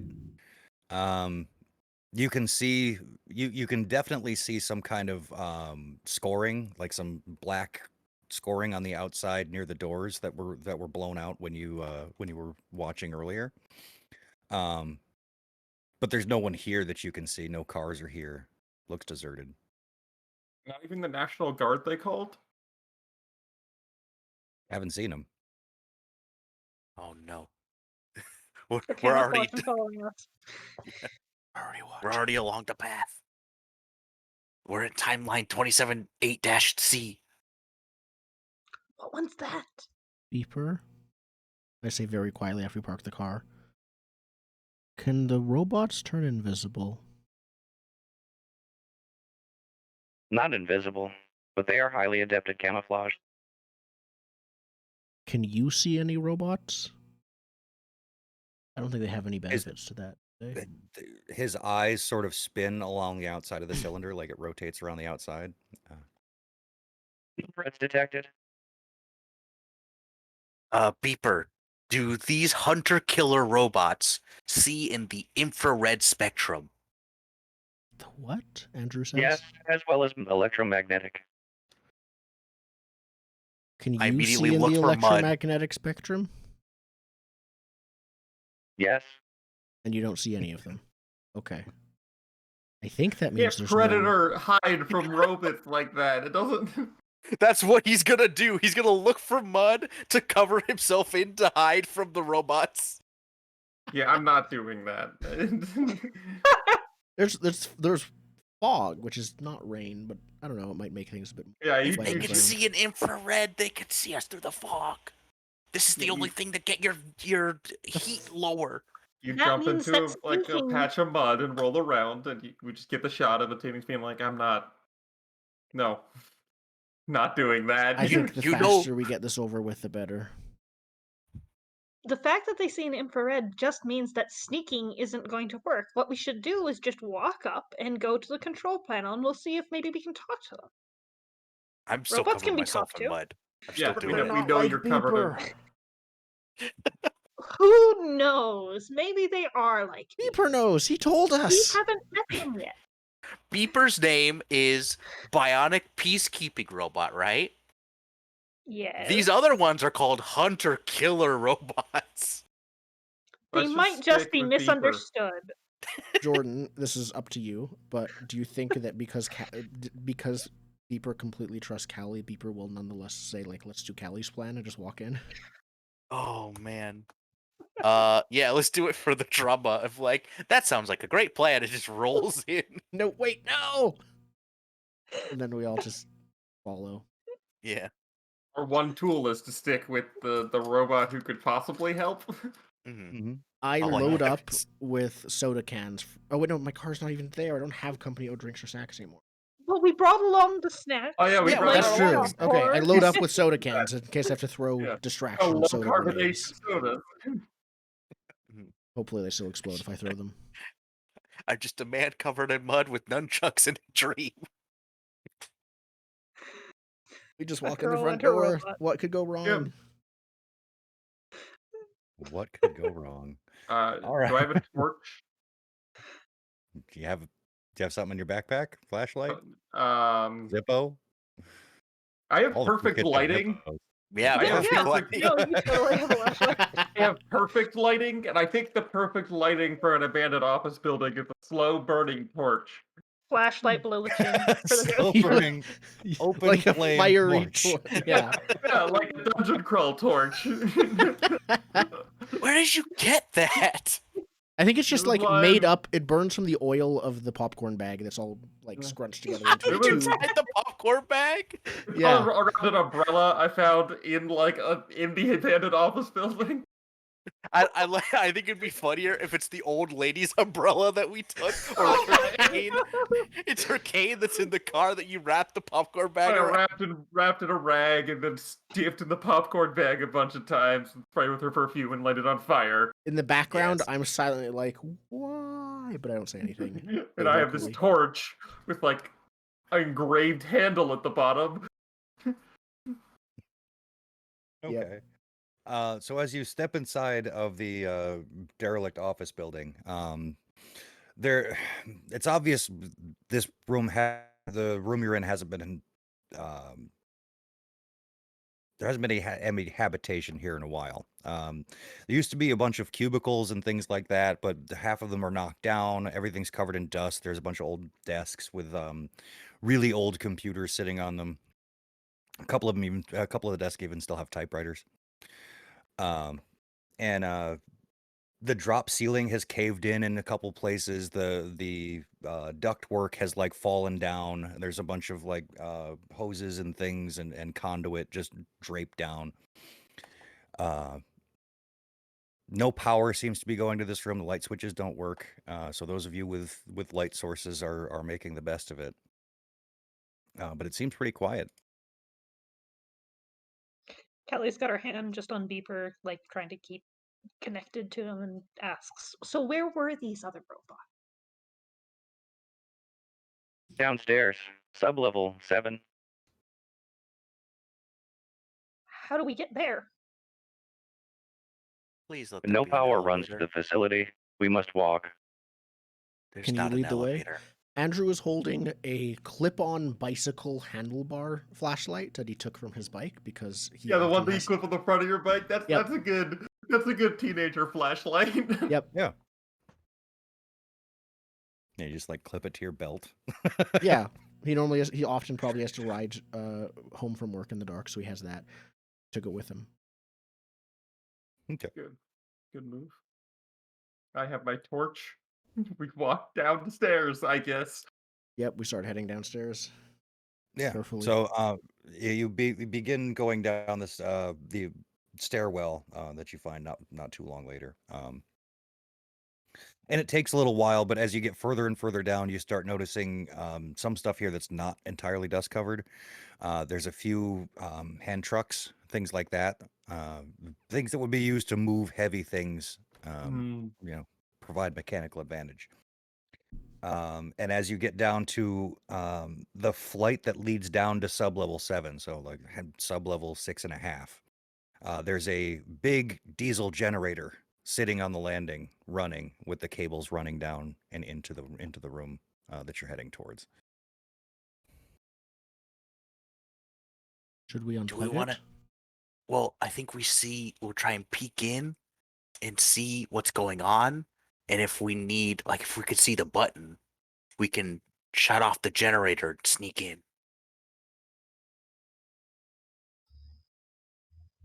Okay. We could make Alright. the darkness our ally. So yeah, you get down to the door and you take a look in, and it's a fairly long room with sort of stations on each side. It seems like there's like a little pedestal that sits inside of a cylinder with wires hanging down around it. If any of you are fans of the Next Generation, it looks like a Borg like regeneration station, like where they'd sit and regenerate. Looks like that. Just How many of them are people-sized? All of them. All of them? Oh no. Yeah, there's about Amen. 20 or 30, like 15 on each side, and it just goes down in a straight row. Some of them have lights on, others are in various states of on. Some of them have blinking lights, like they're flashing. Another one like sparks every so often. Yeah. Here's a follow-up question. Is there a little space on the top for a fez on the people-sized ones, or no? No. No? Okay. Phew. They're not robot wizards. They're not robot wizards. Not yet. should we unplug it? Well, is the generator powering all these things? These stations? Yeah, it seems like the generator is flowing power through to these stations. What's the generator running on in this basement? Diesel. Diesel. Oh, this is choking. Let's turn this off. Yeah, it's fairly noxious. That's like why it was on the landing above, so that way the fumes didn't, go directly into the enclosed area and kill everybody. Yeah, Probably so fairly not loud, supposed I'd to run this imagine. inside. I unplug it. You unplug it? Okay. Yeah. Everything in the room goes dark. Did we just fix the problem? No, I I mean, think we made hopefully. it worse. What? Then why didn't you say anything? It happened so quickly. You're not supposed to run generators inside. Didn't you learn this the last time we had a tornado drill? Yes, You I don't run learned. you don't run generators inside. You always run them Beeper. out back in a well-ventilated area. So from the other side of the room, you hear something moving around, and then You suddenly... We heard something moving Yeah. around, then I saw your mouth moving, couldn't hear anything. it didn't work. Now it... Try it again. Yeah. Nope. No, it's not coming. It doesn't like the gate on the. Okay. Mm. Well, we'll use this one instead because I know it works. All right. So instead, you hear Power interrupted. Investigating. and you can no. see Why it was a bad idea. That's why it was a bad idea. you can see two red glowing eyes light up on the other side of the room, and then coming closer. Callie kind of grabs Beeper's arm and steps forward through the door. We already decided that hiding was not going to work. No, I was the one who got covered in mud to hide. my protectiveness means no, I will... Beeper might be fine, not Callie. I will You grab can Callie. grab me as well, but as I am doing that, I'm saying, hello, Mr. Robot, so basically as fast as you grab me is how much of that I get out. Do you want a, Hello, Mr. yeah. Okay. Domo arigato. Domo arigato. This sounds like flight, I think. Oh man. Yeah, I would say so. And I have a... I know that opposed isn't a thing, but Oh, it is a thing. okay. Okay. Your flight against my charm? Makes sense. Alright. I don't know if it's charm. Could be fight if you're trying to stop me. Yeah, Or- if you're trying to like or break away actually from... grit for just like not being stressed about this. Yeah. Yeah. Yeah, no, the intent of the roll is kind of a little bit tricky because I'm trying to stop you. So I'll Yeah. do with grit. I got an 8. That includes my +3 protectiveness. I got a 7, and sadly, I have no adversity tokens. Well, you So- do now. Yes. I... Well, hey, I got most of my words out anyways. So... Well, I think if I beat you, then I like cover your mouth probably before you can get too much out. Yeah, Was this winner game- wins narrative outcome. So Okay. whoever Okay. wins can decide how it goes. Okay. So I think, yeah, you are just about to speak when I grab you by the mouth and pull you back. Catch on that I'm going to do something stupid. Yes. And then As your arms are full, I just put a tinfoil hat on your head just to be safe. I don't have the hands to take it off right now. But yeah. Yeah. I think we're all hiding. I don't know if... Yeah, I leave my torch in the middle of the hiding. room and I hide. Yep. As you grab me back, my hand loses contact with Beeper. He is still standing there on the landing alone. Okay. Anyone want to invoke something for Beeper? As the Beeper- big robot gets close, Deeper changes into something silly to get, like, Just not mimics. as wide or as burly, but closer in height. So I'm currently thinking big bird legs. Oh, he's turning into something bigger. I was thinking he was going to hide. I was into a thinking bomb. wacky inflatable arm flailing tube man. Due to Conveniently his shaped bomb. nervousness, he accidentally starts a lightning storm up above, which totally is what knocked out the Works weather. instead. Some gimmick to show that he's noticing the big robot. Yeah, I Both think of these things. we can hear distant thunder up above. All right. So yeah, as these as the hunter predator gets closer, everyone give me a I'd want to say grit to stay hidden, because this is a pretty charged situation. Nope. Nope. I cannot help with this. Oh wow! Even my D20. However,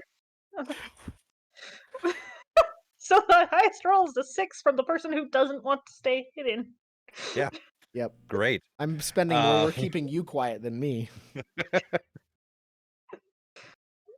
So yeah, eventually, like Callie's like trying to get free from Andrew, and eventually just stamps her heel like down on your foot, and you yell out in a yelp, and you hear the hunter predator like quickly turn in your direction, and you hear it say, Targets identified. Oh God. I wanna grab the torch that Dreamness left, and I want to just run out and go, Amila killed me! Come on, do it now! And try to distract the Just robot. distract the robot. Let's hope we don't get into Maiden Abyss territory where it's super nice and friendly, and then suddenly horrible things. yeah. So you're making yourself a target for The others to get away. logic dictates here that you're gonna get shot at, right? Like, I'm trying to just cause any sort of opening for Beeper to do something. And I Okay. actually would take Beeper's side. Like, okay, Beeper, go and get him now, then. Because target's quiet is not a good thing, so I'm going to invoke the super strength and basically have Beeper zip up and like try and pull an arm or whatever gun out of whatever socket it's in. Quick and strong. It might Okay. just be he like leaps if you. It's up to both of you because they're controlled separately. You could do like a leap and just knock the robot down. I like the idea of smashing the gun better, so we still get the robot fight without the fear of being shot. Fair enough. So do we have then 2 rolls for him? 1 for flight and 1 for brawn? I just think it's the brawn roll as he jumps up and smashes the gun before he can get JJ shot. Yep. So it'll be the hunter predator's fight versus Beeper's brawn. Okay. Okay. It might be both D20, given the war bots. Roll 1d20. I think I put that. No, I didn't. 1d20. Let's try that again. Ha! That one worked. 13 versus 7. All right. So that is a difference of 6 or greater. Defender's roll is greater than or equal to attacker's roll. So the attacker is greater by 4 to 6. So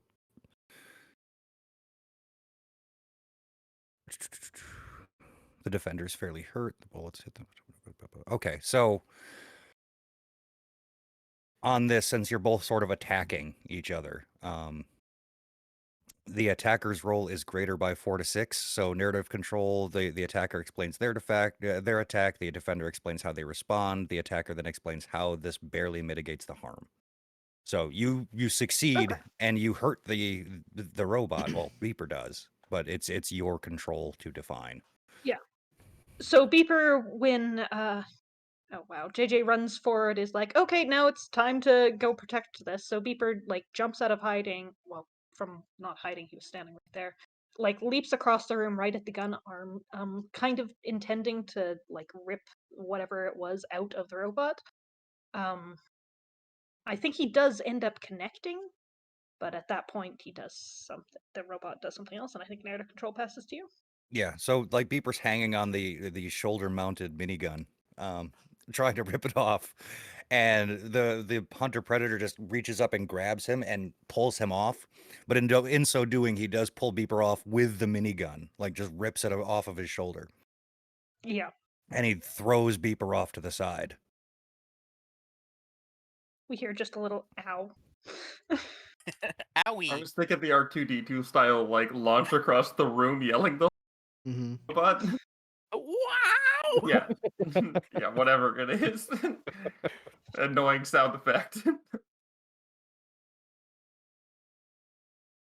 So yeah, Beeper gets tossed like back behind one of the charging stations in the room. But this thing is currently like sparking off of the shoulder, and it seems to be moving in a very jerky manner. Looks like its motor skills have been impaired by the injury. Callie's moving forward, trying to talk to this thing. Mr. Robot, we are not targets. You shouldn't want to shoot us. We just want to talk with you. We want to see what made it so that you were turned on. While Callie is doing that, Andrew is picking up one of his soda grenades and trying to just throw it at the robot, hoping it explodes, aiming for the exposed wiring in his shoulder, hopefully getting it to short circuit. I feel like we're working at cross purpose here. Yes, we are. But Andrew, with his protective nature, feels that this one is a lot less likely to result in us dead. All right, so I think Soda Bomb probably interrupts diplomacy. Seems reasonable. So go ahead and roll your. This would be fight or brawn. Depends on how you're defining. I think it's fight because he's aiming for a specific part, so it's more aimed than brawn. Do I get a +3 from defending one of my friends by throwing soda? Yeah, if that's. We also get a +1 as being teenagers to brawn and fight. Oh, thank you. Yep. A 9. That's a 9.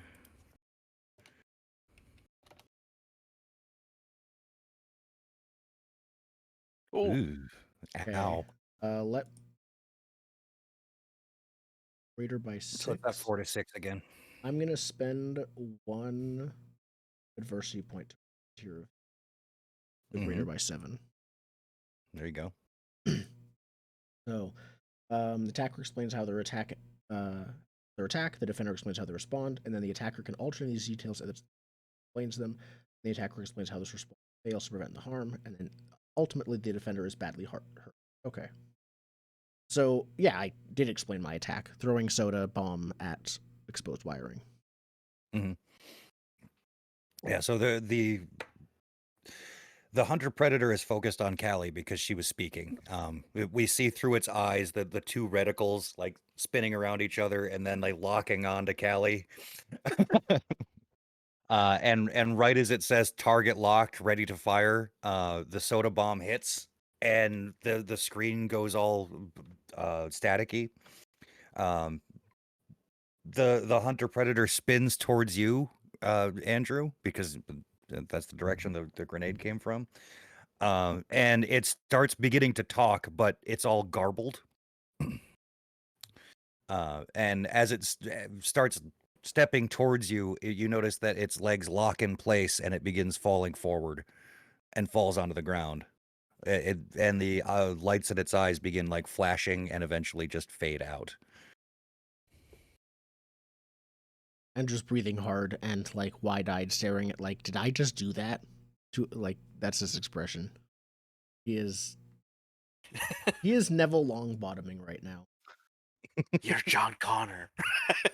Yeah. Can I Callie try to turns. rip out like an eyeball or something from this big robot after I it mean, falls down?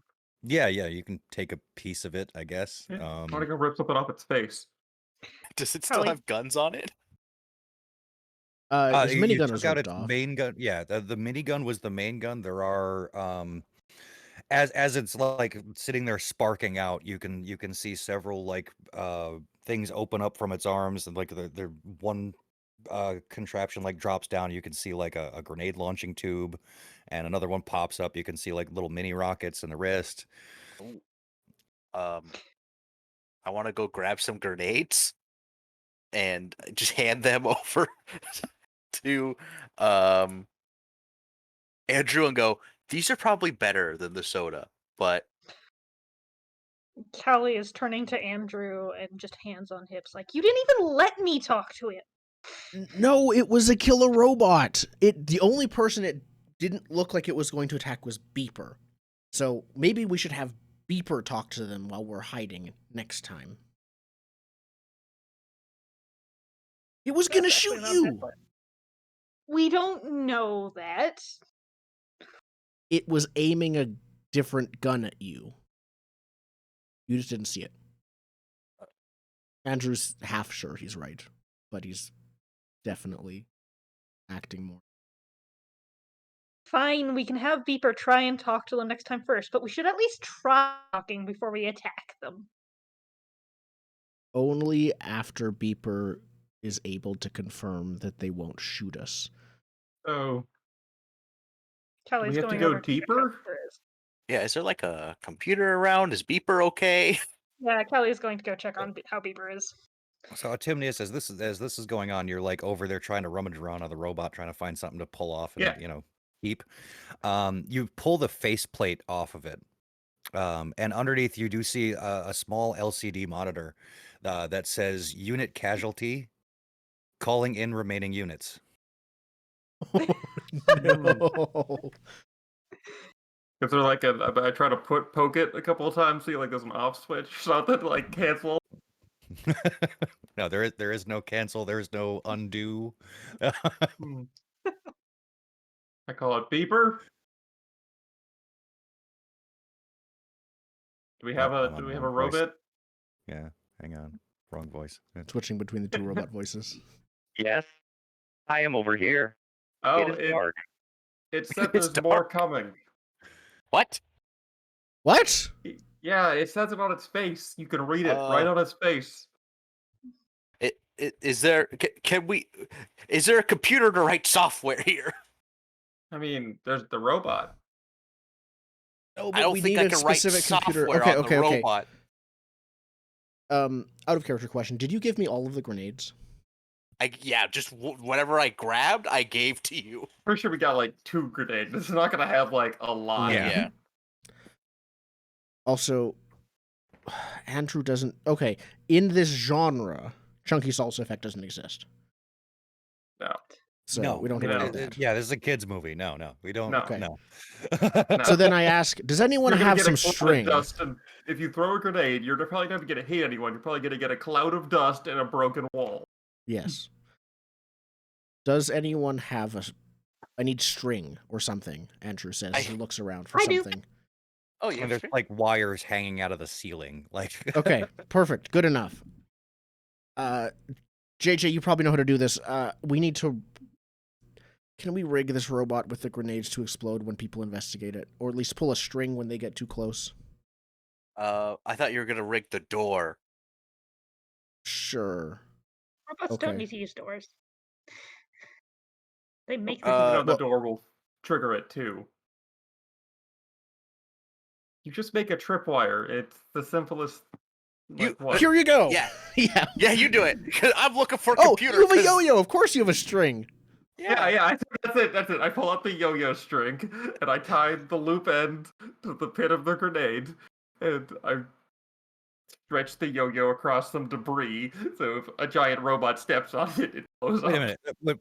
Sorry, the cooler thing to do here would be to wrap the yo-yo string around the grenade and then yo-yo it into somebody, pulling the Yes! pin as you throw it. That's so cool. You're right.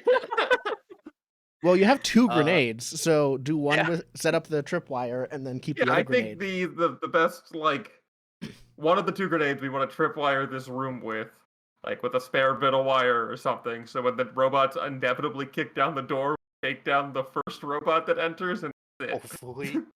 But now that you have the grenade yo-yo, be thinking of your one-liner because you have to have one.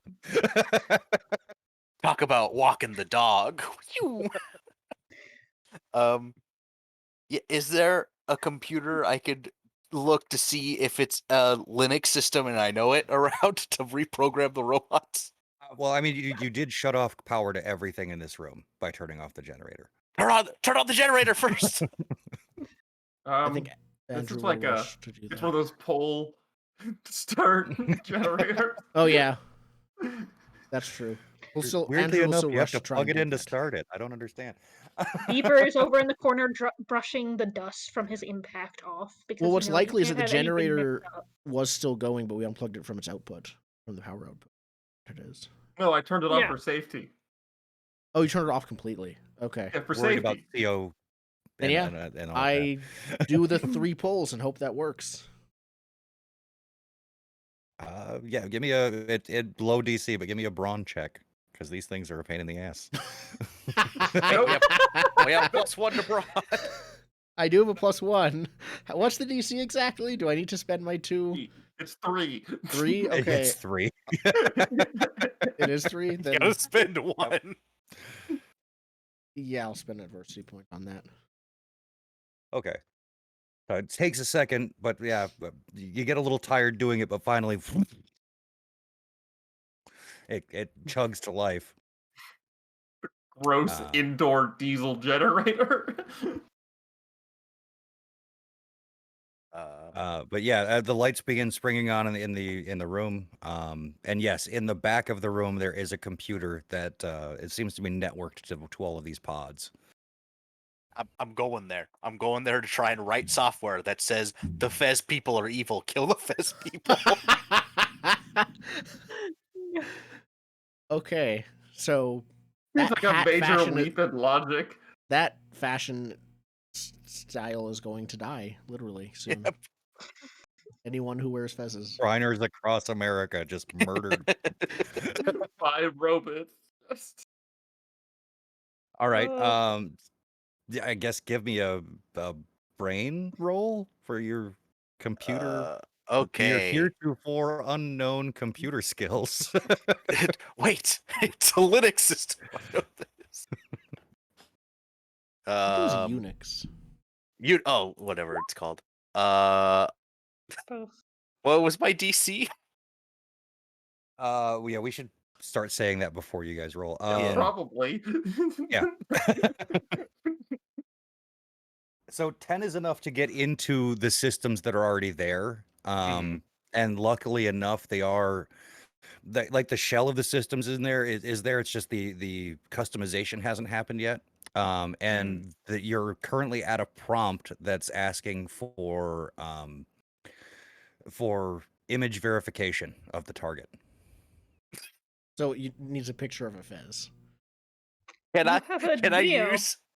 I do have the video. Can I just like pull out like the VHS tape and get the one like cut that is that dude? That's how VHS tapes works, but I don't know. Sure. I mean, Beeper does have a VCR in him. Yeah, You Beeper can lift it translate, still. but VHS tapes are magnetic. Beeper, come here. Beeper finishes brushing himself off and heads over there. Yeah. So Beeper comes over and you like hook him up to the thing. You get the image of that guy in the fez loaded up. It's grainy, but it should work. Zoom in I'll on focus just on the fez. So that's all that's all the targeting Like information you're giving it. There's is gonna a be black fezzes fez. with bullet points, with bullet holes in them, but not the just- people I'm wearing targeting fezzes. Yeah. You know what? That's the safe option. No one dies. Oh no. Just fezzes. but I'm dogmatic. I'm doing the specific dude with the fez. So just like catch any like you include the face, but you make it so the face doesn't matter. It's anyone wearing a fez must die. You know what? I'm going to use my adversity to ask another question. Mm-hmm. Does it seem like if this dude is the leader of the Fez people, do they elect a new Fez person? Or is it like, oh, fuck, robots killed him? Well, I'm out. Your research into the fez cult. Yeah. From It's what stuff I I know have to about the answer Fez cult. truthfully, huh? Okay. Yeah. Well, so outside of the fiction, like player level, that guy, yes, belongs to the order. Not necessarily the leader of the order. But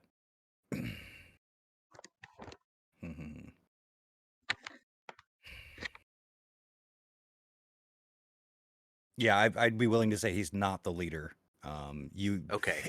So because they masquerade as like the local Shriners, Moose Lodge kind of thing, the leader of that organization is well known. Okay. You So if I just know make him it- around Craig, town. and he checks parking meters for a living. Yeah, we all they know have- Craig. He wears his fez to work. So if I just make it general, it'll take out the like Moose Lodge order that is in town. Mhm. Yeah, I'll make it general. I'll do that. Okay. Like some of our parents are probably members. Yeah, probably. Listen, hey man, I'm dogmatic and paranoid. If they're part of the Gotta order, go. Cassie They will gotta get all go. of her inheritance early. Oh god, I can't wait to reveal the question that I answered at the beginning of this. This is So- how crazy he is. So it takes you a while to get through that process. And what's right as you hit the button to upload, you do hear 3 sets of mechanical feet coming down the stairs towards you. Down the stairs from above, where we came from. Yeah. Yep. Oh no, it's the wrong Beeper, door. go talk to It's them. the wrong- See if they're happy. Hide again, but away from each other this time. I like give Beeper a little shove to go talk. You're gonna have Beeper go talk to them? Okay. Oh, yeah. So Beeper like scurries out into the hallway, and As we all hide. and you just hear out in the hallway you hear, Hello, fellow robots. What a nice day. What brings you here? Hello, fellow kids. I think it's like 50-50 odds whether or not there's a beeper-sized hole that appears in the wall as Beeper is kicked back into this room. Do we make a roll for yeah, Beeper? you hear, yeah, if you want to make a roll for Beeper. I don't know. That was a genuine question. Yeah, I'll make a roll for Beeper. Let's see. Give him a D8 in charm. Why not? He's very charming. Charmed us. Oh, yeah. And I think we're going for, I don't know. I don't want to set my own DC. What do you guys think the DC should be here? I mean, Yeah, I think you have let's to see. because we I'd don't say really 10? know how well these things I don't are know gonna what the react. DC thing is. I'd say 10 Okay. at most. 6 to 10. Okay. Let's call it an 8. Okay. 2. no. Beeper-sized hole flies through the door. Yeah. So you hear from the other room. Totally inconsequential, but might be a nuisance. Army weapons. And yeah, you hear an explosion, and then over just above where the door frame ends at the top, Beeper comes flying through the wall. And he lands into the middle of all the pods, like skidding to a stop, some smoke rising off of him. There's one of the panels on his head has been blown away, and you can see the exposed wiring and chips and everything in there. Callie has suddenly been brought to reality as to what these robots are capable and willing to do, and there's this just little look of horror on they aren't friends. Worldview No, the shattered. hunter-killer robots are not friends. Yeah. Well, this one was. Why would they give them such a cute name? Hunter Predator is just darling. Yep. I Yeah, mean, I know these guys ain't Teddy Ruxpin. a kid at school named Hunter. I thought that was the whole point. I'm Think I'm hiding. looked up. I'm Yeah, I definitely think hiding. we're all hiding. Yeah, no, I'm hiding now for Under sure. desks and tables and closets. All right. I wish there was a better way to do group checks in this. A lot of games have that, I think, that issue. Yeah. Well, it could be Group that they checks are just find hard. one of us, but not the other, depending on how bad our They will rolls Well, are. it's find. They will stealth probably that- find the person who rolled the lowest first. If Yeah, so let's do that. Like, describe how you're hiding and what you're using to do that. Don't Oh, hide behind the front door. There's a grenade. Yeah. Splash damage is real. I'm probably just hiding in the room that has the computer that I've been working on. Mm-hmm. I'm in one of the robot pods. I Don't That's have my clear second glass. idea. I think for Callie, the best idea is to get as far away as possible. So she's kind of gone to the other side of the room and kind of shrunk down and just behind You like whatever it wedge is. yourself into the corner between like the corner of the room and where one of the pods is. Like, She'd be make going for yourself the as door if small the as door possible. wasn't trapped. Hmm. Like, she's in a place where she is easily able to get up and run if found. Okay. Possibly Andrew down is further into the just bowels, but before Andrew hides in under. It'll just be like under a desk. Before Andrew hides under a desk, he's gonna find just like something small, smaller than a soda can. He needs those. But like a small pebble-sized something. Mm-hmm. And he's gonna toss it at the closed front door, reset the tripwire, hopefully leading them over there. Distance. Okay. Yeah, I think you'd find like a tool, like a little crescent wrench or something that was used to hook up the equipment in here. Yep. All right. Yeah. Decide on the stats that are powering your hiding or distracting, and go for it. I'm just rolling grit. Grit. don't even know Grit would what probably be the stat. default here. Oh god, this is yeah. going poorly. Okay. I'll take my adversity point right now. I'm trying to go for flight Oh, I because need to I'm get my more first. trying to run than hide. The second there's an opening. Yeah, I I'm want to gonna see. also do Like, grit. we should have rolled the distraction first because that might lower the DC for everybody else. I'll roll. So it roll now. your distraction. Yeah, I'm looking for an 8 here. Okay.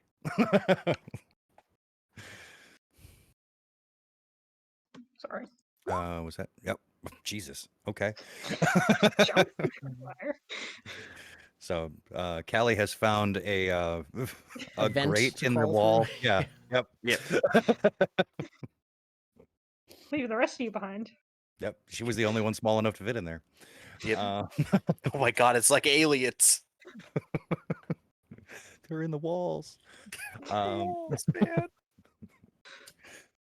But yeah, so you lob the wrench over, and it does like draw the attention of the robots. They immediately focus in on that. One of them had almost made it up to Atimnius and was about to just get in a position where he would see you in the pod, but it like spins around, having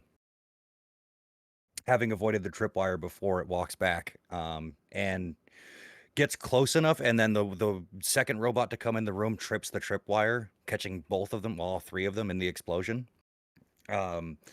There's a massive boom. The entire room shakes. You can hear the wall begin to crumble and stone falling, cement falling and everything. And there's a dust cloud that's slowly settling. Fighting with the diesel cloud. And as the dust settles, you can see 5 glowing eyes in the dust. And the dust goes away. You can see that one of the robots, half of its face has been blown back. And you hear them say, Unit damage. Combined for maximum effectiveness. Oh no, they Voltron. And yeah, they come together and begin ratcheting their parts around and interlocking into a now much more burly, probably 10-foot tall robot with 2 sets of arms, 2 sets of legs. Can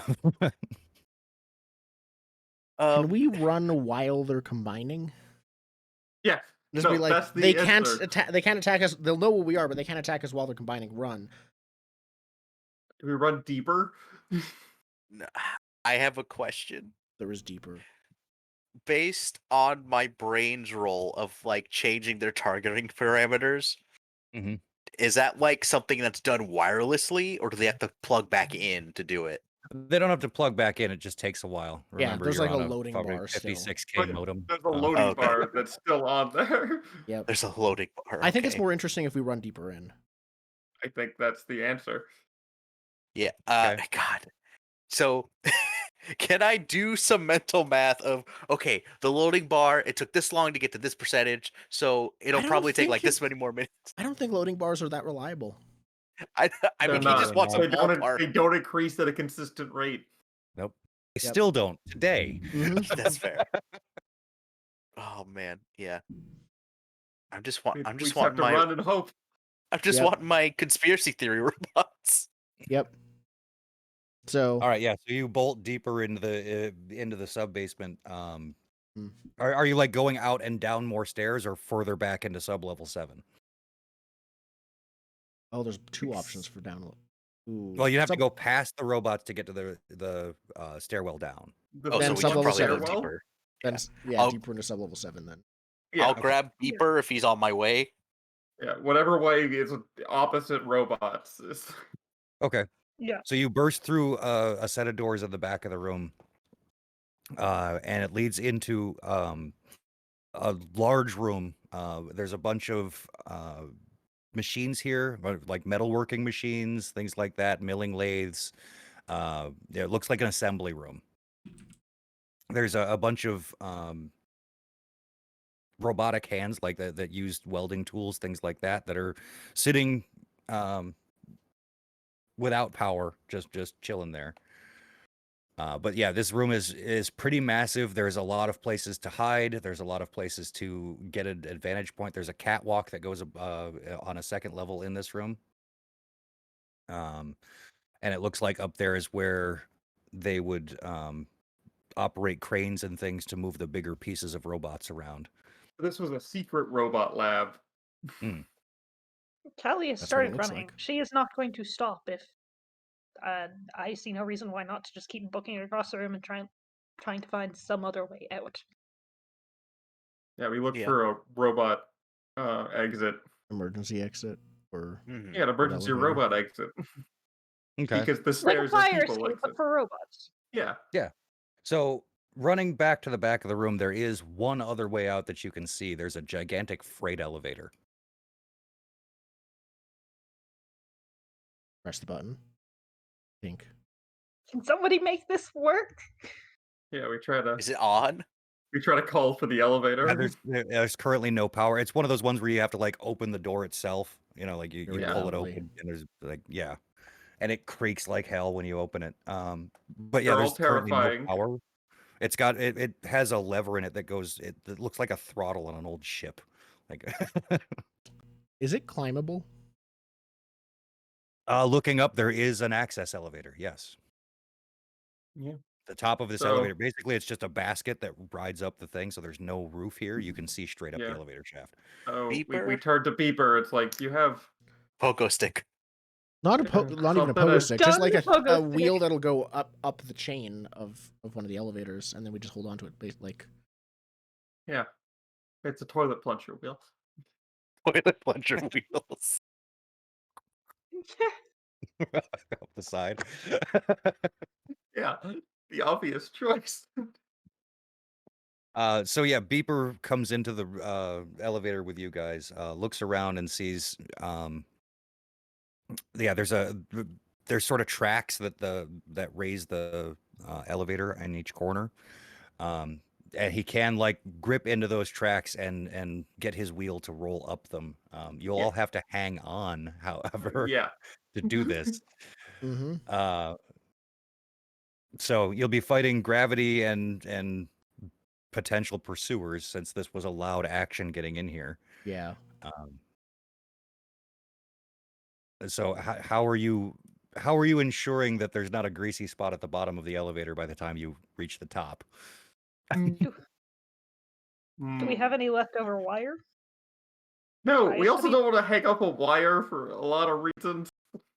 No, I'm thinking tying us to Beeper just in case we let go. Well, this is a Yeah, machine shop, so we could grab some chain and use it as rope to tie Chain, ourselves yes. to. Wire, no. Have you seen what wire does to cheese? Yeah, I have. Fine. Yeah. Yeah, I think maybe just grab some chain and have like just attach it to Beeper somehow. And I definitely want to grab some chain in case I need to whip, like chain whip. You can't whip a robot. It's not gonna work. You cannot whip a Voltron.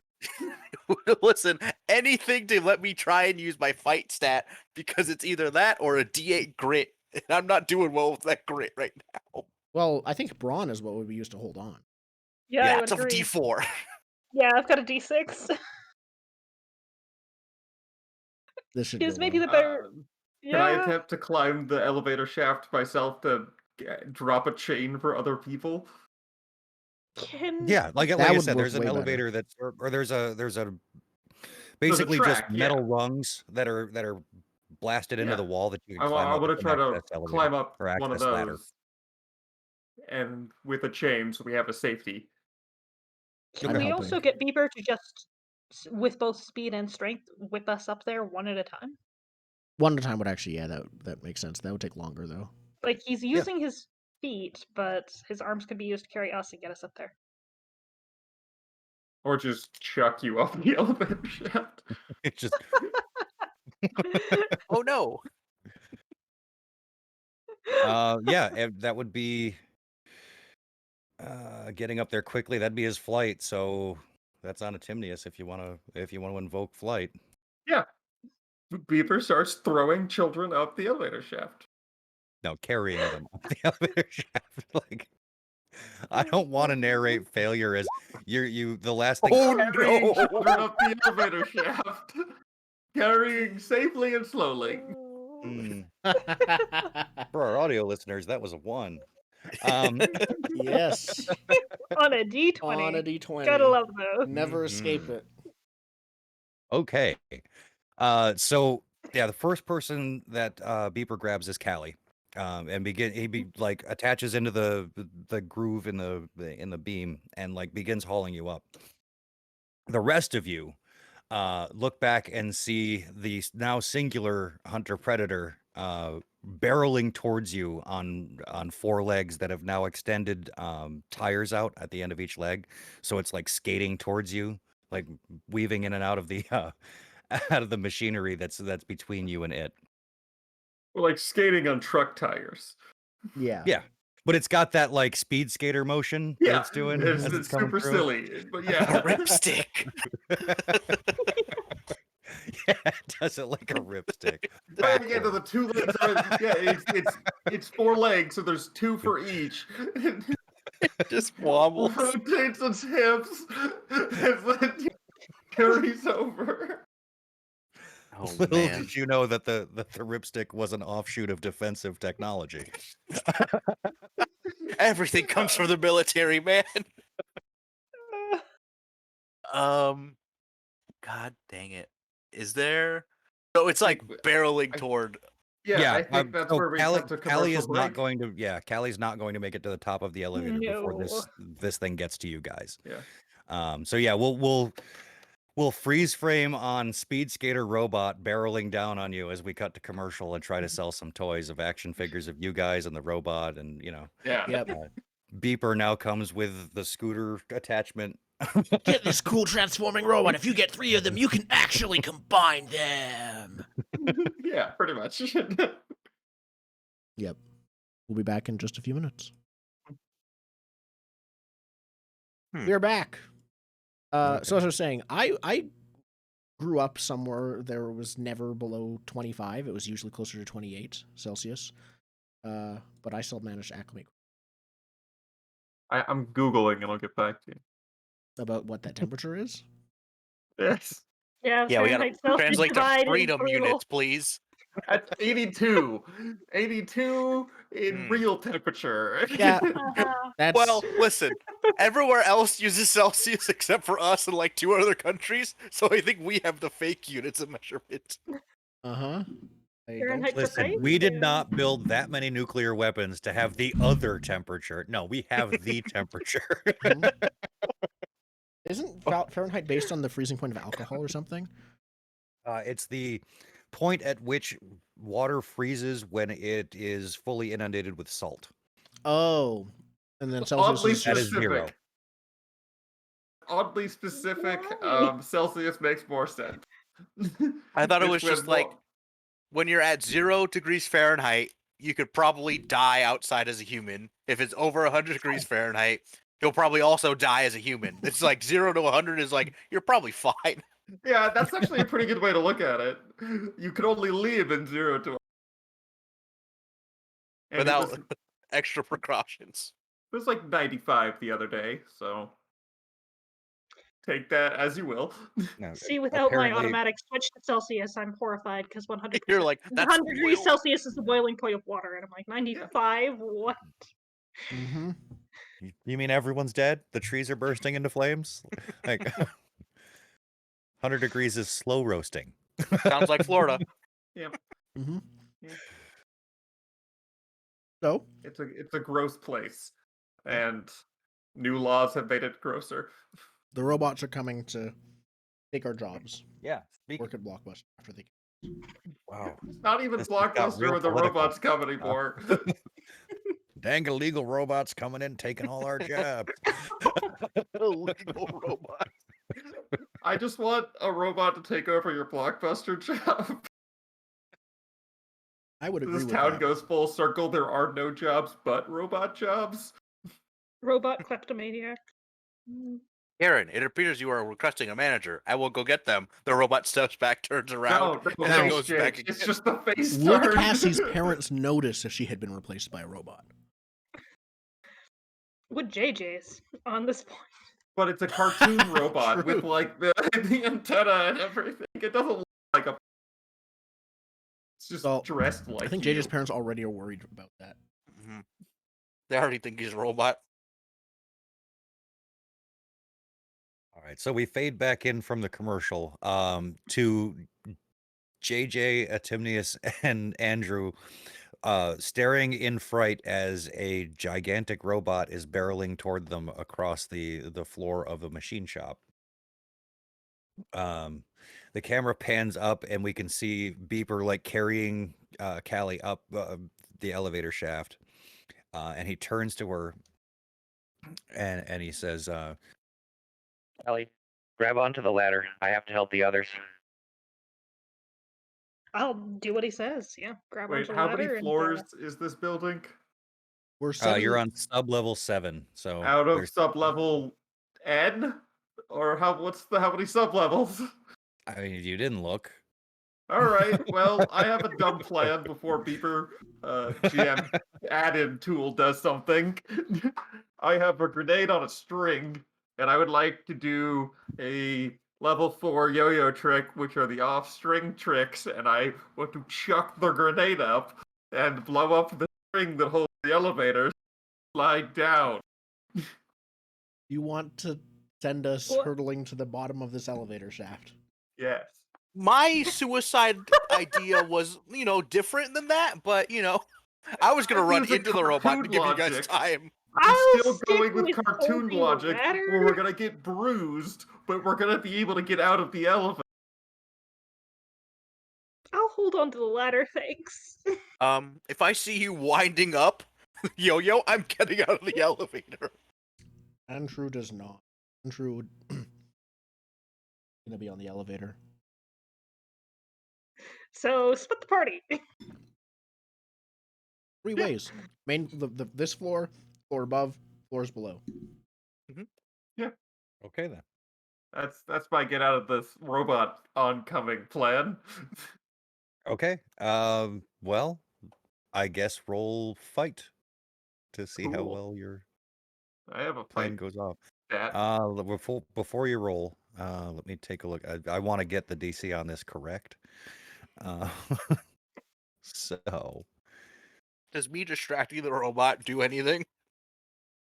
it might, yeah, if you want to narrate your distraction. Yeah. I have a question that's very important here.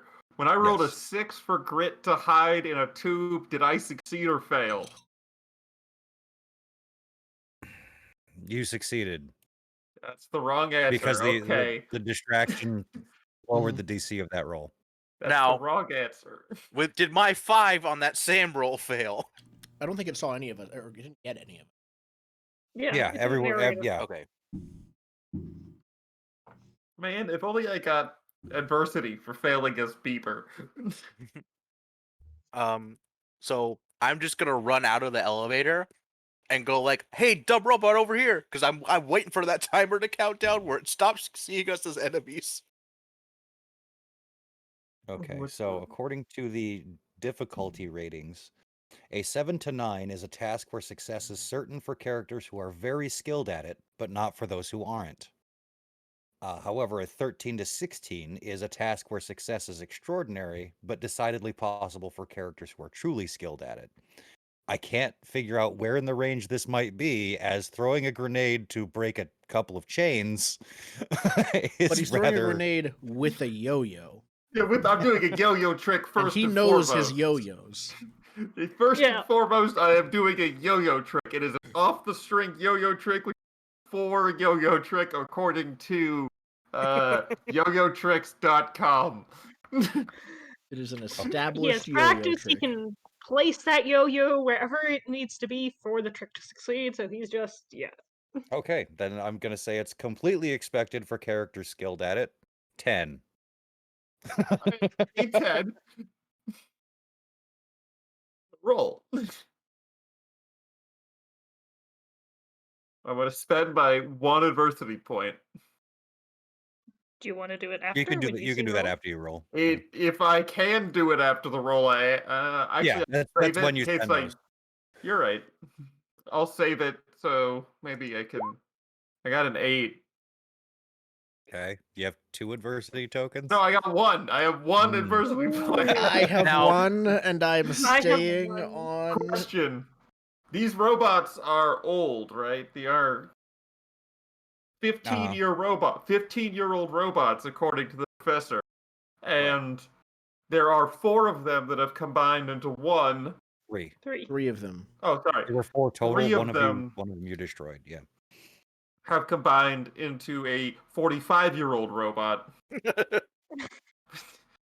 That's not how that works.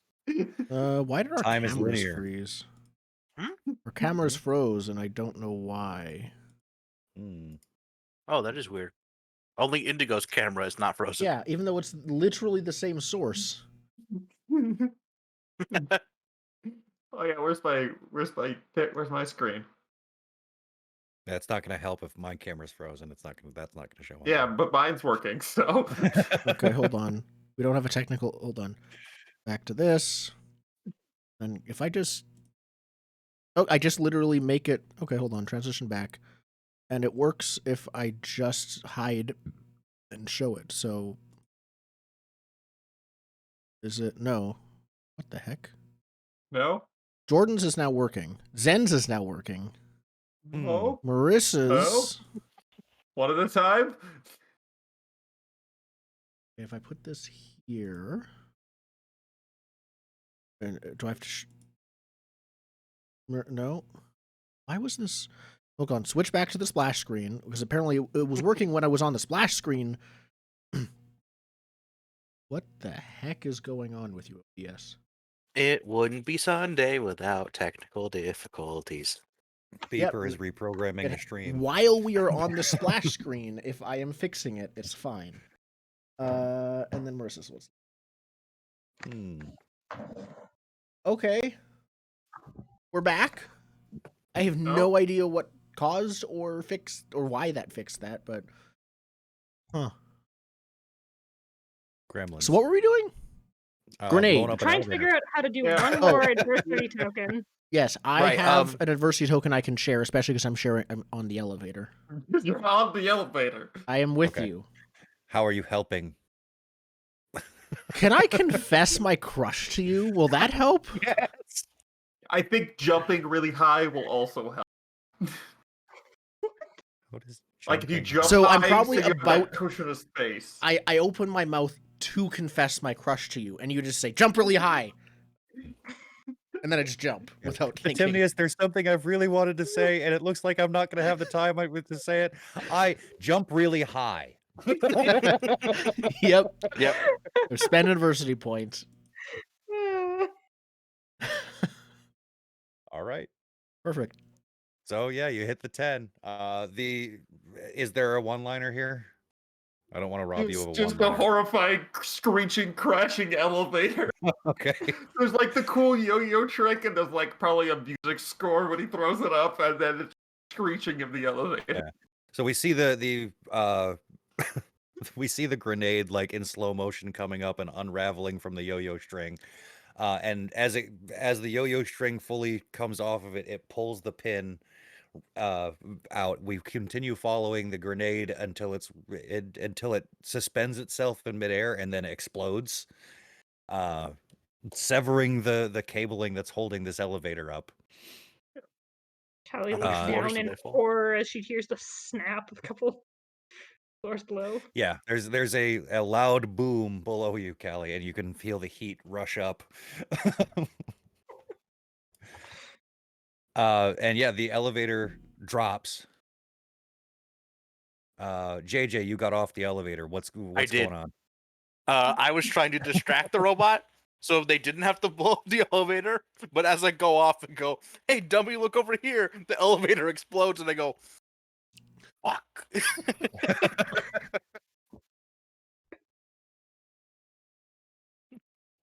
Being the only one on the floor with the robot, JJ, what exactly are you doing to, not die?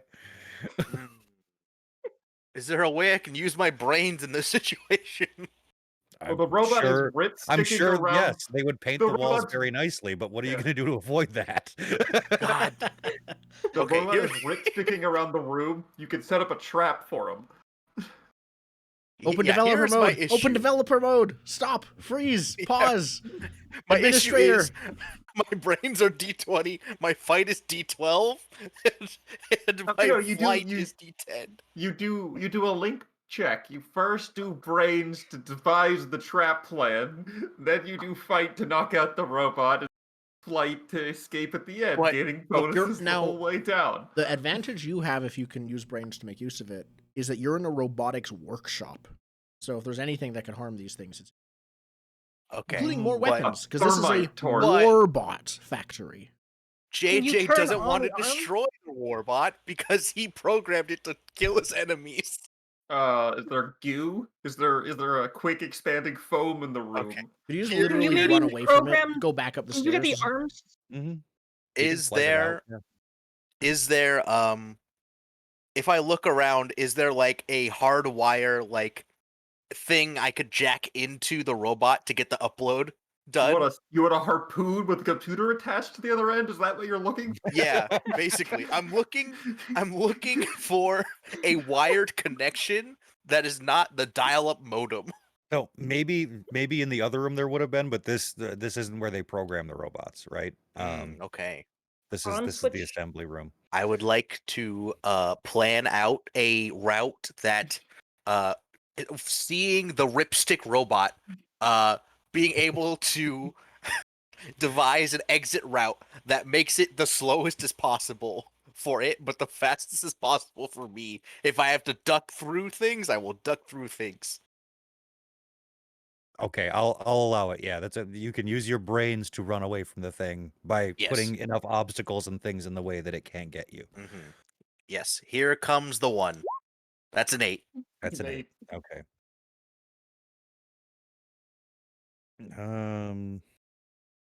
Let's see. It's speed 12. It's an 8. Yeah. So the robot rolled an 11. So you duck under the first desk and the robot smashes it. It doesn't make an impact at all. Now, is this the what's it called? Fighting, hurting, dying? I Yep. believe so. Yeah, we go by that that chart there. Well- So it was 3, the difference? Yeah. Yes. Okay, Yeah. so the attacker explains how they attack, and the defender narrates what they do to mitigate the harm to them. The defender is hurt, but only temporarily. The bullet grazes them, but they're okay. The punch stuns them, but they can shake it off. So it's just you're not dead. You're just dazed or stunned. So I think what happens is you like run out, scuttle underneath a lathe, pinball around a couple of other machines. But as you get to one of those robotic arms, you like grab it and try to like spin it at the thing to smash it and get it away from you. But it just grabs the arm and spins it right back, and you're Ooh. basically just playing tetherball, and it catches you across the face and just knocks you onto the ground. Yeah, but with a wrench. Mm. Can we slightly alter it to be hitting me in the chest and knocking me against the wall, and the only reason I'm not hurt more is because it breaks my camera? Absolutely. Excellent. So yeah, your your shoulder-mounted video recorder absorbed most of the blow. It is Yes. now trash, but you Yes. are relatively unscathed. I will put trash next to it. Excellent. My pretty face is not damaged. The important part. The important part. Okay. Am I now closer to the software part? Yeah, you like basically you crossed back over across the room to avoid this thing. Okay. And also, if anyone wants to invoke Beeper here, he is free to do a thing. Beeper was last thrown across. Beeper was headed down towards anyone that isn't Cassie. Right. Yeah, he like put you on the ladder and was coming back down to help the others. Kelly. I would like some beeper speed, please. Whoever has access Yeah. to beeper speed. So I think Beeper tries to stop this robot while with the like a piece of chain, because we've established there's chain in this room, and tries to spin around the robot legs while Jay's stunned up against the wall. And All right, so for this one, we're actually going to invoke a character power mechanic, which we haven't used up to this point because we've just been going narratively. But since it's a fight, we'll use it. So for this, Beeper has you guys have adversity tokens. Beeper has PE tokens. He has 7 of them. When Beeper performs an action using quote-unquote psychic powers or robotic powers, Yeah. roll 2d4, and you can spend those PE tokens to get to the target number that you need. If you have to spend them all, Beeper runs out of juice, basically. So you're saying this is a robot power move where he has to use his special robot power tokens to do it. So he'll spend 1 of 7 to... Well, I think we choose after, just like... Is it just a matter of he can only roll 2d4 and they'll explode as hopefully normal, and then we just add those tokens to whatever we need to actually hit the thing, because the max without explosions is 8? Exploding. Yeah, so... Yeah. Okay. So what roll do I need to make? Do I roll flight or do I roll 2d4? So it's 2d4. Okay. Yep. Put an exclamation mark now at the you end, and can- it will automatically explode. Yep. Do we know the target Thing number? I'm rolling, it'll whoa. Probably Damn. less than that. Nice. Okay. So that's that's 3 4s, 3 and a 2. So that's nice. Probably So don't this will need to be use any against power tokens. that. Holy crap. All right. There's an 11-point difference in Beeper's favor. Yep. Is this the fighting, hurting, dying still? Yep. Yeah. And Oh, the defender is The dead or attacker quite has full nearly control. Yep. So yeah, narrate Beeper's triumphant fight with the robot. So, Jesus. yeah, so we get JJ smashed up against the wall with the camera falling to pieces, and Beeper hasn't realized that the camera's not part of JJ. Flies into a rage and grabs a chain and starts spinning around the robot, and it knocks over, and there's like a bowling alley effect where it breaks into the 3 little robots again. They're just like strewn across the floor, like fizzing and sparking. Okay. Crushed by chains into pieces. Yeah, Beeper's just appreciate standing there it. with like a shadow over his face as his eye, and he looks like he's breathing heavily for some reason. Just has that. Yeah. This was his anime protagonist breakthrough moment. Yeah.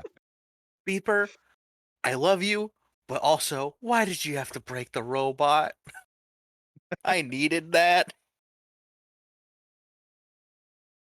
So this happened very, very quickly. What breaks the silence as Beeper's about to speak to you is the deafening crash emanating from the bottom of the elevator shaft. After this long. Oh no. Oh no, how many floors is it?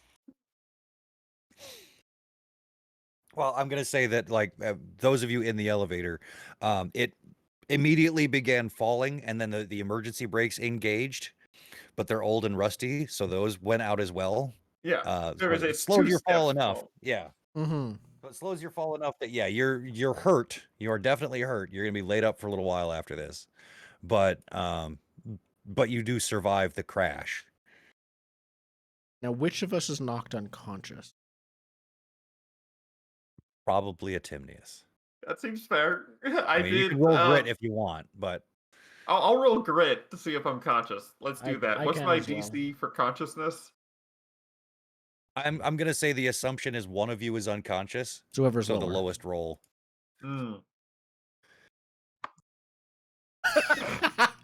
Is that We're neither both of us? unconscious. Or both of So us? an hour later, JJ, you come down the elevator, the ladder in the elevator shaft, to see the two of them like in a heap, but sort of embracing each other, unconscious in the bottom of the elevator. Yep. We jumped into Should I- each other and like we gotta jump. Yep. Should I think leave that's what them there? happens. Should I? Yeah, we're very unconscious. All right, I'll go wake them up. I'll just slap them both. Like, hey, Mm. we did it. So Andrew, you come to consciousness first and realize that you have your arms around Atimnius. Atimnius has his arms around you. I Hold on. turn crimson red. Instead of slapping him awake, I take one of the very shaken up now Pepsi cans and just spray it on him. Oh, that absolutely wakes both of us up. Brutal. Yeah, I start Yeah, I like get up. sputtering and coughing. I'm very upset about my clothes. But I think the first thing Atimnius does is like look around to see if there's a location in which they could change clothes. Is there? I just realized with the perfect lighting, like you could see us from a distance as you come down the elevator. It's just like Yeah, this. it's like Oh, yeah, with the single ray shadow of with the light. sunlight just Yeah. coming down the from- entire from No, shaft. no, it's the glowing lights from the other room reflecting down the elevator shaft and a perfect beam. Yeah. Mhm.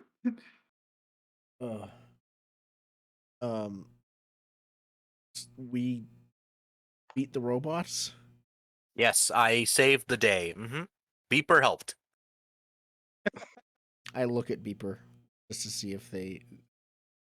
what they would I do. told Beeper before to go along with this. Please, Beeper, give me just one, man. Mimics Callie. Oh, sorry. Mimics. No, is controlled by Callie. Okay, so Yeah. Mimics a member of the group is Callie's thing to invoke. So if you'd like Mimics to a member of invoke the that, group is usually a Timnius, so if Timnius is willing to go along with this, let's see. Yeah, no, Atimnius is not super paying attention to what you're saying. he just says, I "Huh? don't What?" think I'm going to invoke that for you. Sorry. I don't know that Timnius would give up the spotlight in that way. No, I'm That's standing fair. in the spotlight looking for, like, just looking around trying to figure out what floor we're on. I can invoke it well with, Beeper not bothering to contradict you because he's busy posing somewhere. Yes, Yep. indeed. There we go. What floor are we on? Did we figure Please that out? tell me The it's like bottom 30. one. Yeah, yeah. It's the bottom floor. You look up and you do see its stenciled number, sub-level 13.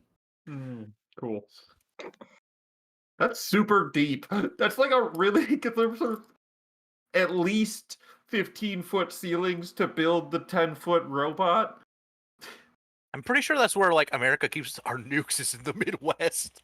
It is. Do we want to look That's why the around? robots are there. say- That's why I did the robot thing. Against my own better judgment. I can probably we only should- limp now, but I can probably limp. Yeah. I think Well, I don't know if this is going to help or hinder things, but if you were wondering where, Callie's been in the last couple hours, it's not here. You It's left? getting back to town to Callie tell ran whatever home? adult she can find about what's going down in this building. Oh, these are killer robots. Oh, these are Oh, killer so- robots. So you left. More a Okay. matter of there's killer robots, sure, but also there are kids trapped in a sub-level basement, and the last I heard there was an explosion. What's Maybe that, come help? Callie? They're trapped down at the bottom of the sub basement. Okay. Okay, so yeah, I think we do see Callie like walking down the road, and we hear a diesel engine and some type of vehicle stop as she's like looking up at and a shadow comes across her face, and then we come back down to the bottom of the elevator shaft with you guys. So yeah, you're in a wreck of an elevator. It's 13 stories up, whatever you count the stories as. To the But yeah, ground floor. there's a yeah, there's a large room in front of you. Like the elevator opens up out of a wall that goes into a room that that the government would send top men to guard things in. That kind of large warehouse looking room. Yep. And you see racks and racks of different robots, sort of mothballed here. And we get that like back shot of the three of you standing there with silhouettes and just the row and after row and after row of robots. And behind you, like up the shaft, you hear voices begin saying something. And then like we swing the camera around to the front of you. Behind you, the camera can see several ropes like just fall down, and you hear something sliding down the ropes, and you hear several men going hup hup hup hup. oh no, it's the military. Oh, we gotta run, and then we run into the boxes, I guess. I'm for sure running. Yeah, run away from the military into the days of boxes. I don't know if Andrew wants to run from the military. He's like, oh, it's not killer robots. Good. Yeah, no, I'm pulling you with me. Okay, Like, come on, we're I running go into with the you. boxes. If we want to go into a dark closet together, I'm okay with that. Oh, running into the boxes. We're running away from adults. We are being rebellious. That's true. We are. We're not convincing them. Okay. The only thing left behind is an empty Diet Pepsi can. Perfect. So yeah, you guys like bolt into the stacks of robots. You hear several men shouting out, "Kids, are you down here? There's no bodies. Man, who could have survived that fall?" And you begin seeing like flashlights sweeping around in the darkness of the room. I think we just wait in hiding and hope they go away. Yeah, we wait for a bit. That seems the thing to do. Can I look at some of these robots we're hiding by? Like, are they also connected to the network that I just hacked? Do they These have like our parts, I thought. Are they? Or are they like No, these are like fully built robots. They're like that are just mothballed. like, yeah. Okay. They look like previous iterations of other robots you've seen made by what Robo Industries. I don't know if we have a name of Robotech. this thing. I don't know if we actually defined it, yeah. I think we this just was called like it this. Roboco. This was like the competitor too. This isn't even the one Roboco. that Yeah, still that's true. exists. This was like the failed competitor. Is Beeper hiding too, or is anyone taking control of him? I know that my actions are not helpful. Makes sense for Beeper to. Man, yeah, I could do very fidgety right now, but I don't want to get caught either. So All right. Yeah, I think that's what we're doing. Just all hiding. We hide for a bit to see if they like how seriously they look for us in the creepy robot basement. If Callie's along, she's, no, they're down there. They're going We to be wouldn't have okay. You brought gotta the go all the kids way back down with and them. check it out. So, Callie, how long would you wait before you just went down there and found them yourself? Because I feel like that's something you would do.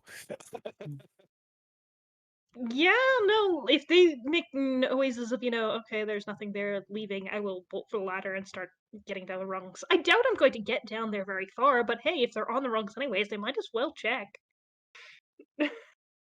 Okay. That's at least my plan. Okay. Yeah. So, you managed to give me a roll to see if you can skulk off and get away from the military. Probably flight in this case. Don't Yeah, you get a bonus as a kid? I do. Also, it's, my D20, so 9. Okay. it'll fail me again. 9. Probably not the No, worst. that's fine. It's a success is certain for characters who are very skilled at it, but not for those who aren't.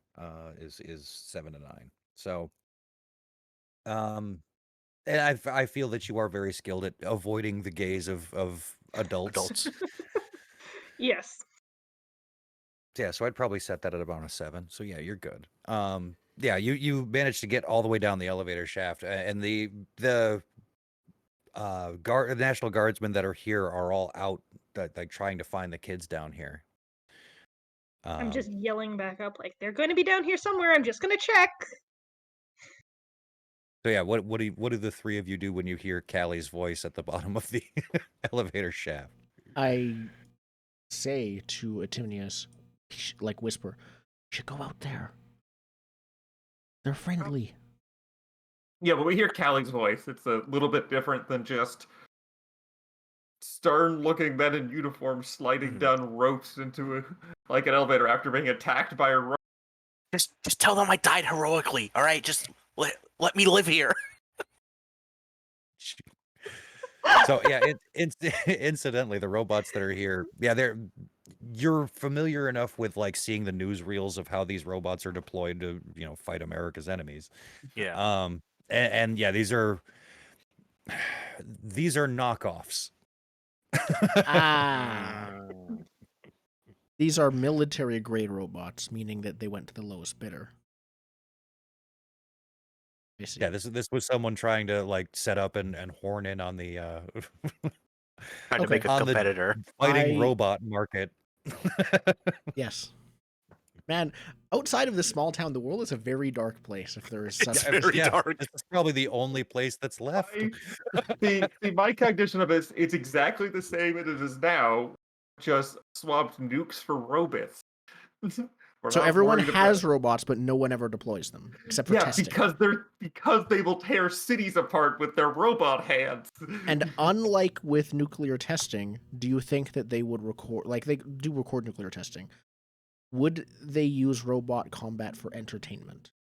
Or is it viewed like nuclear weapons, like it's always a very serious I'm always thing? in favor of robot boxing, so I don't know what to tell you.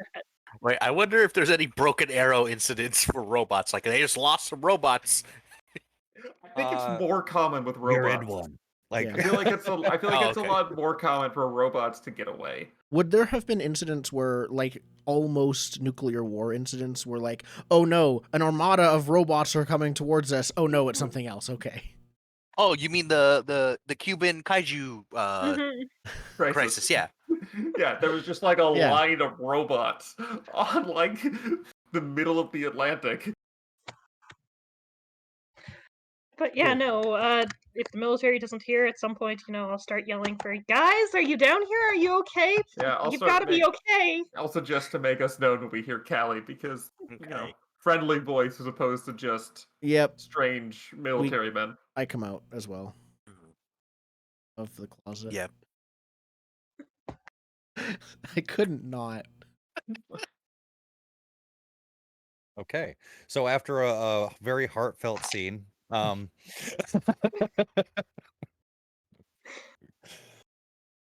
yeah, so yeah, you guys come out. The guardsmen are very concerned about you, very stern with you. Like, what the fuck are you doing in here? And that is until they see Beeper come out, and then they train their guns on it. Don't you touch that little robot. Yeah. Yeah, Stand in front of the Andrew's robot being like, no. protectiveness has now also extended to Beeper. So That the little kids robot saved me. pile in front, saying human shield. Yeah, all of us are just in front of Beeper. And they're like, kids, you have to move. That thing is dangerous. No, it's not. this is Beeper. It's a peacekeeping robot. He saved us. It's not like the other warbots. You can see their remains up above. Because I distracted them and Beeper got the robots. That was entirely my plan, was to distract the robots Beeper, to let Beeper get them. say hi. What, you gotta Hello? humanize the robot. Who are these nice men? They have big guns. They But they're are not being loud. just worried you're one of the other robots. We're just telling them you aren't one of the other robots. Well, obviously, I'm not the other robots. I'm this robot. Yes. And you have not fought any non-robotic person. Right? In the Correct. Okay, yeah, I'm like, do I have to specify in the last few days? Okay. Do we want to try and convince the military then? Yeah. I'd say group farm roll. Yeah. How do Showing our determination for being like, no, stop off, don't touch the robot, putting ourselves in front of the robot. listen? Okay. I will nunchuck some National Guard. I will not nunchuck other robots though. That was scary. What is the difficulty? And how do we want this to be like the best person, or how would I don't know how a group check would work here. So I think everybody can roll, and we'll just take the best result. Okay. Because you're all sort of individually trying to do it. So that makes the most sense. But I think the difficulty here is going to be 10. And then can we pump our adversity tokens into the person who is the closest? Yes. Yeah. Feel free to spend adversity tokens however you wish here. Oh, Ha! hey, I hit the charm button and nothing happened. Oh, because it went under my... 2 successes. I rolled a Okay. 1. You rolled a 1? Oh, because you had the +3. Yep. Okay. So I'm covered in mud. That's why I rolled so low. yeah, they're looking at you Yeah. like, what the hell is wrong with this kid? He must have barely survived that elevator crash. But yeah, so between Andrew and Callie, like Andrew goes up, starts reasoning with them, like explaining everything that's happened. Callie, though, you say something that sort of gets their attention. Any idea what that might be? Ugh. Along the lines of what we've been saying before is kind of... It could It's been be helping. referencing your family or parents or influence. Yeah, actually, I'm quite good with that idea. Do you know who my father is? Yeah, my father will hear about this if you take this robot from me. And I'm pretty sure I can get my dad to buy this robot, so it's going to be okay, and it's going to be mine, so you can't do anything about the robot anyways because it's my robot. Already. Finders, keepers, Yes. losers, weepers. I wish to remain with Callie. She is my friend. And Beeper like hugs you. And they This see would make that. a good story. Yeah, they see that and they're unsure of what to do at this point, and they're like, "Well, let's just get you guys upstairs. All right, we'll figure out how to get everyone up and safe. What are your names? We need to call your parents." My name is Dimitri.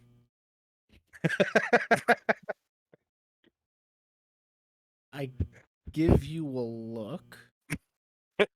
And then Listen, he's been crafting a normal kid persona for his parents for years, and now if they see him You at a have robot false factory, identities? Do you have people who are just going to answer the phone and pretend to be your parents? yeah, he's gonna say, "My name's Dimitri. Here's my phone number," and it goes to an answering machine he set up at the A Blockbuster. pre-programmed answering machine. Yes. It's like Ferris Bueller contraption that like when the phone Yes. rings. I give them my boss's phone number because I'd rather get yelled at my boss than mess anything up with my parents. Oh, you are so fired, both of you. Yeah, I already have given them my name and my parentage and everything. So yeah, it takes a little bit to get you guys up because they bring in some equipment to like lower a basket down and like haul you up. There's the stairs. We didn't booby trap that one with grenades. True. It's But the also stairs a don't robot necessarily lead into factory, the and they don't want to yeah. explore. Yeah, that's fair. So they get you up the elevator shaft back up to ground level. By the time you get outside, there are several ambulances. There's one cop car from town because only one cop was well enough to drive it over here.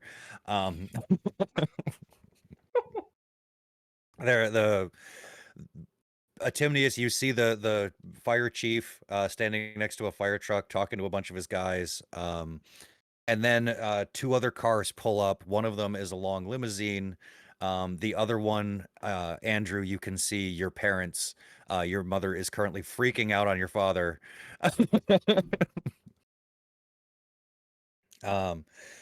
Out of the back of the limousine steps a man in a nice suit. It is not your parents, Callie. It is their lawyer. Good. You probably he know him walks pretty up. well. Who needs Yeah, he parental walks up to affection? like the most senior person on site and begins yelling about if a hair on her head is harmed, we will sue you and whoever owns this land into the fucking Stone Age. And I want this robot. Just yell over We it. will get you that robot. So as soon as he hears that, he starts quoting property rights law, you know, found salvage, things like that. Relatively to her upbringing, Callie is kind of healthy, at least sort of. I mean, compared to people in this group, yes. Yeah. I think Timius just like walks over to the ambulance. It's like, I'm very hurt. Just sits down on the edge of the ambulance.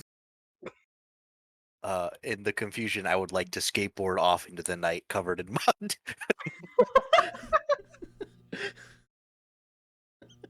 Because my parents were called. I mean, mine weren't either, but they showed up. Yeah, but you called the boss. That's the true. difference. Yeah, boss called your parents because as soon as he damn it, heard are my robot parents there? factory, Traitor. Not long after that, another car does come down with with JJ's parents in it. However, you are deep into the woods by this point. Yeah. And probably following his story, like, no, that was Dimitri, not JJ. I think Andrew would be like, no, I'm not. JJ's back at Blockbuster doing his normal job. And then when they go to check, you've washed off the mud and stuff, and you're just like, hello. I was like, where the fuck is that guy? I've been here all night by myself. But yeah, I don't like writing people up, but I gotta write them. Yeah, so ends the well, I'll just be perfectly honest, fever dream that is this. I don't know. I think we've hit the end. I think this I is think a good this is ending. the end of the episode, or whatever this is. Yeah, we we get the helicopter shot like panning up from all the lights and sirens and everything else as Andrew's mother comes up and like grabs him, and then his father's sitting there. You can see him wagging his finger and just screaming in his face. And we pull back up and we see the ambulance with the Timnius driving off from the site. Yeah. Andrew is simultaneously relieved that he's okay enough to be yelled at, but he still freaking hates being yelled at. So it's sort of But yeah, like, we and then we fade into, I don't know, everybody wants to rule the world, something along those lines. That kind of Mhm. as the credits begin rolling. Mhm.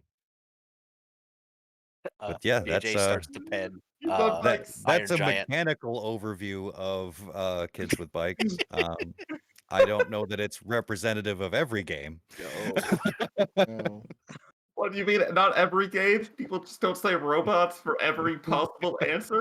Then again, it may well be representative of the game because the entire idea is, you've got this powered individual and are getting into insanely crazy situations. And I think that this does qualify. I think we took that to like 11. I think our player characters were less normal than the game might expect. Mm-hmm. Fair. I I felt didn't like do the anything most that normal unnormal. person there. And in a normal genre appropriate TV show, I think Andrew would probably have a few. He wouldn't be. He'd be on like 3 or 4 medicines. Yeah. Andrew would have his own like issues. But relative to everyone else here, he is doing very fine. Yeah, most well-adjusted person in the craziest world imaginable. Atimnius is hard to read though. Atimnius might be fine because they just don't pay attention to all. Oh no, it's a very different shift in priorities. They care about standing in the right light. They care about making ritual sacrifice and not having it Oh, found I out. forgot about that. Never mind. You're not. You're not sane at all. It was, We're what did all you give crazy. up for it? And it was do it all the time. There's a lot of sacrifices. So, on a system level, what did you guys think of how the game operates? One thing that I noticed as we were going that I was really interested in is from the get-go, was like, okay, higher D number, like D20, is going to be automatically always better. So you always want to roll that stat. One thing that I realized through gameplay is, yeah, but the smaller D dice basically explode more often, which It's do make them a little bit more valuable than it would immediately seem. And that was an interesting to me in wondering how much that affects those it's a rolls. smaller spread than first impression belies because of the explosion. I mean, I've rolled Yeah. a d20 probably about 4 times during this game, and only one time got up about 10. I rolled 3 Yeah, I ones. think the way to look at it isn't so much to look at what's your best stat, it's just what's the most appropriate stat. And Especially because it seems that the difficulty can vary a lot depending on fictional positioning. So you basically do the thing that makes the most sense for your character and just roll the stat that works. yeah. As I was saying on the break, there's a lot of room to just say, like, the game gives a lot of freedom to pick stuff. So, like, if you want a coherent story, which we did not plan out ahead of time, I feel like you have to very intensively, like, all be on the same page about what the story looks like. Like, you have to have, like, basically a writer's room meeting each time to stay on story track. Otherwise, True. you can just say wizard, robot, snake. But if you do Flying have something fish. in mind, the game doesn't get in the way of that, it seems. Like, it's very flexible. Mechanically, oh, sorry. Yeah, like, mechanically, it's very flexible. It's, like, comparing it to anything Powered by the Apocalypse, where moves, because they're so descriptive and so, like, they describe the effects of what you do so much, this does not, and so this allows you to be a lot more fluid with. I liked the hit Consequence. pointless combat chart. Like that chart specifically, that one specific chart, I think was really cool because it has the feel of combat without needing to track hit points or like anything. It's just this is what happens in that's the difference with dice. That's what happens. Go from there. And I was gonna say, even though it has those set, like, this narrative control goes to this person, it allows the group to set the, I guess, grit level would be the best way to describe it, of the game. Like, we could have said from the get-go that, you know, when you massively outdo someone in an attack roll, there's blood, gore, and guts, and it's horrible and, you know, awful. Or it's, you know, the anime character pulls out the hammer, smacks the person, and they arc off into the distance, and a light twinkles, and you know. Yeah. They're just gone. Blasting off again. Yep. I I like how the chart seems to emphasize combat as not inherently dangerous, because it seems like there's frequent, like, you hit someone and it deals, and there's things for dealing temporary damage, or there are things for dealing very partial damage. It's You have to get an extreme outcome to outright kill someone. Well, that's But when because you it's read the also tables designed for around project, playing as kids. In that, Yeah. like, the kid mystery genre, they don't ever, like, Gallagher smash the bad guy. Exactly, and I think that fits the tone very well, for being kids without having to, as players or even as kids, be actually that vulnerable. I would say the difference with that comes when it comes to the projectile table, where I think I don't know if we ever actually used it, but there it highlighted like anytime you are using something thrown or a projectile, you can die. Mhm. That's And true. that Yeah, We that didn't that use is a that. conceit. I think we had Which one is why rule. I was like, take out the gun, because I have read Yeah. that table. I Yeah, read you that like table. whenever projectile damage is involved, the damage is inherently worse, narratively speaking. Mhm. So Is the it same fictional roll, positioning then, basically? because there are no like mechanical conditions or anything that like reduces stats, things like that.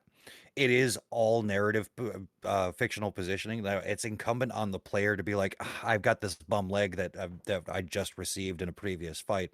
I should incorporate that into the story somehow." You know, Yep. so the responsibility falls on the entire table to keep up that verisimilitude of the story. Which, even as far out as we went with our premises, we kept it coherent within the crazy bullshit that we pulled off. You know, Yeah. It was self-consistent. and really, that's This all a story needs to be, right? As long as Yeah. as long as each action has a logical outcome that relates to all of the actions we've seen previous, you know, all the outcomes, then you can tell a story. Mhm. one thing I noticed was this game had most of its mechanics and things were to do with pick a couple things at character creation. There was no leveling up, and within the story, the only two mechanics that I noticed were those two fight tables and how to set the level, which is interesting, but very. It was a huge narrative focus, not mechanic. Mhm. Yeah, it's really not designed for like a long-term Hmm. campaign, like That's the short, impression I get. Yeah. bite-sized stories. My favorite mechanic is the powered companion mechanic. I think it works very well. I understand it's a genre-specific thing, and that's why like the powered character there is because that is a specific trope they were trying to include and they were working around, and they do a really good job with it. It's just not my favorite like adventure trope is like, and what are you? Yep. Like it's just not my favorite trope. I much prefer the Scooby Doo gang trope where it's everyone but you is monster. Yeah. But Well, the powered character is also optional, right? I just included it because there are mechanics for it, so we should test it. Hmm. yeah, Mhm. no, I totally it totally fits the genre for kids on bikes. It, optional or not, it's still a cool and well done mechanic. Like I like the splitting of resources like that, where it's one person better than everyone else. Yeah, I think the only thing I would like to see more of is like very fidgety is it's only meant to get you in trouble, right? Like there's no way you could use very fidgety to help you out. That is one Mhm. thing, is there isn't a we did it a few times because we were interested in the genre, but for the mechanics to reinforce the genre, having some kind of very small carrot reward for getting in trouble might be Mhm. interesting. Yeah, like the whoever uses that power to get everyone into trouble gets an adversity token or something.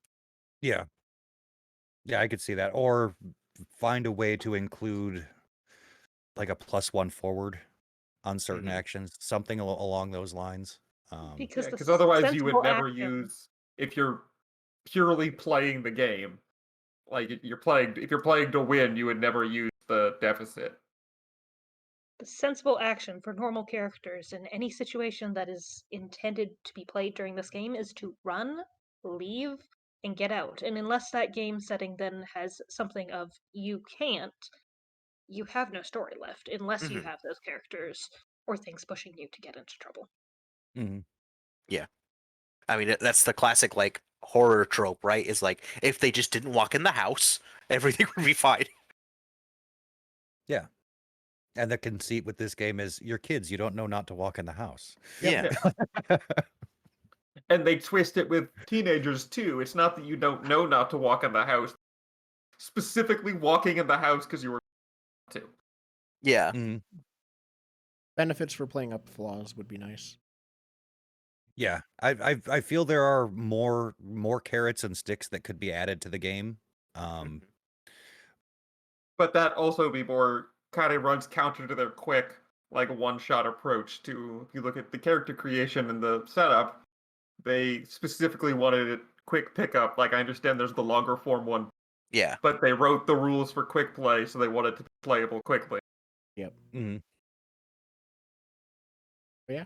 Like I played up, I tried to do absent-minded and picky, but like those don't ever really get you in trouble. Those are just Mhm. like, well, in this silly moment, do I not touch the gross thing because I'm picky? That's really about it. Yeah. Mm. Yeah, Or some with of them the definitely play better than others in that diesel case. engine. Mhm. Mhm. But like secretive or vindictive would have a lot more of a. They're easier to play up, and there's Yeah. not like a reward or structure Yeah. involved, which it doesn't have to be, but it was There- just. Almost feels like too many strengths and flaws for me to properly parse them all. This Yeah. is fairly preferential. Strengths is a bit easier. There are, I think, fewer of There's a lot less. description. Yeah. But flaws, Yeah. there's just a ton, and they're just what they mean. They're just the words. Like self-centered and self-pitying feels a bit too similar to each other. Specific? Well, a bit Yeah. too similar Self-centered to each versus other. The conceited. flaws listed in the book are example flaws. Like you can pick anything, really. Okay. But they just listed those as, this is what we're looking for type of flaws. True. Same is true with strengths. You just have to add a mechanical benefit to it. And that Mhm. would have to be decided amongst the table if that was appropriate. Okay. Know that. Don't strengths actually have that mechanical benefit? Oh, wait, yeah. Strengths Yeah. do. They have. Yeah. There's lots of examples. Yeah. One of the other things that I noticed didn't come up a lot in our game, but I think would in most, was fears. Mhm. We just Yeah. went too off the rails to really, Yeah. start hitting on But those. but again, there's no incentive to invoke a fear or a flaw other Mhm. than I should play up this thing because it's a fear that my character has and it's narratively appropriate. Mhm. So the game does require that everyone be invested in the points that the game points out, right? Yeah. Yeah. Yep. And I always fall into this trap when they leave me with these options. So I come up with a fear, and it's hard, like, for the fear specifically for this one, I had a hard time figuring out what to put, so I just came up with something, because I need to write something up. And because there was no incentive to play it up, and it never really came up, it meant that I had no incentive to make it come up. But if I got, like, a point for it, then I would make my dumb idea make more sense in the story, but Mhm. no point. There wasn't a reason to struggle to find a fear that was relevant and interesting and part of the story. I think as a quick fix, I might go into something like if two characters have a scene where one helps them through the fear or like works on the flaw, something like that. You have a separate pool of help points rather than adversity points Mhm. that you can use to help other people on rolls. Adversity points are for yourself. How much is specific fears of a specific thing genre appropriate? Because I know like there's sort of the tackling horror as children element, but that's more general fear rather than a specific fear of something that. I think the only like thing I can think of that like does specifically about fear stuff that kind of fits in this genre would be like it, right? No, it's also Harry Potter with Ron being deathly afraid of spiders for like Mhm. two Oh, sight yeah. gags Yeah. in the whole That's true. series. Like that's That's A still lot more not comes up in the that. book. It comes up. well, I know, I know, but like it's still like never really a major plot point. Like any the line "Ron is afraid of spiders and afraid" comes into play, you could just cut it out and the plot would. Like when you said it, I'm like, oh yeah, he was, because I didn't remember that because it doesn't matter. Mm-hmm. Like it adds context and texture to the character. Like it helps with the character of Ron, but it doesn't affect the plot of the story. Not really. Yeah, it can help inform decisions, but that's about it. And only then in narrow cases where the fear could be a result of the decision. Yeah. And I think that may have been the point, because you're intended generally to be children, wandering into scary situations. And I liked what they were saying when they were describing fears of, kids are usually scared of something nonsensical, teenagers are usually scared of something social, and adults are scared of losing stuff. And that struck true to me of getting an idea of, okay, am I actually acting in the correct age bracket? Yeah, that can help set your expectation level of how the character interprets the world.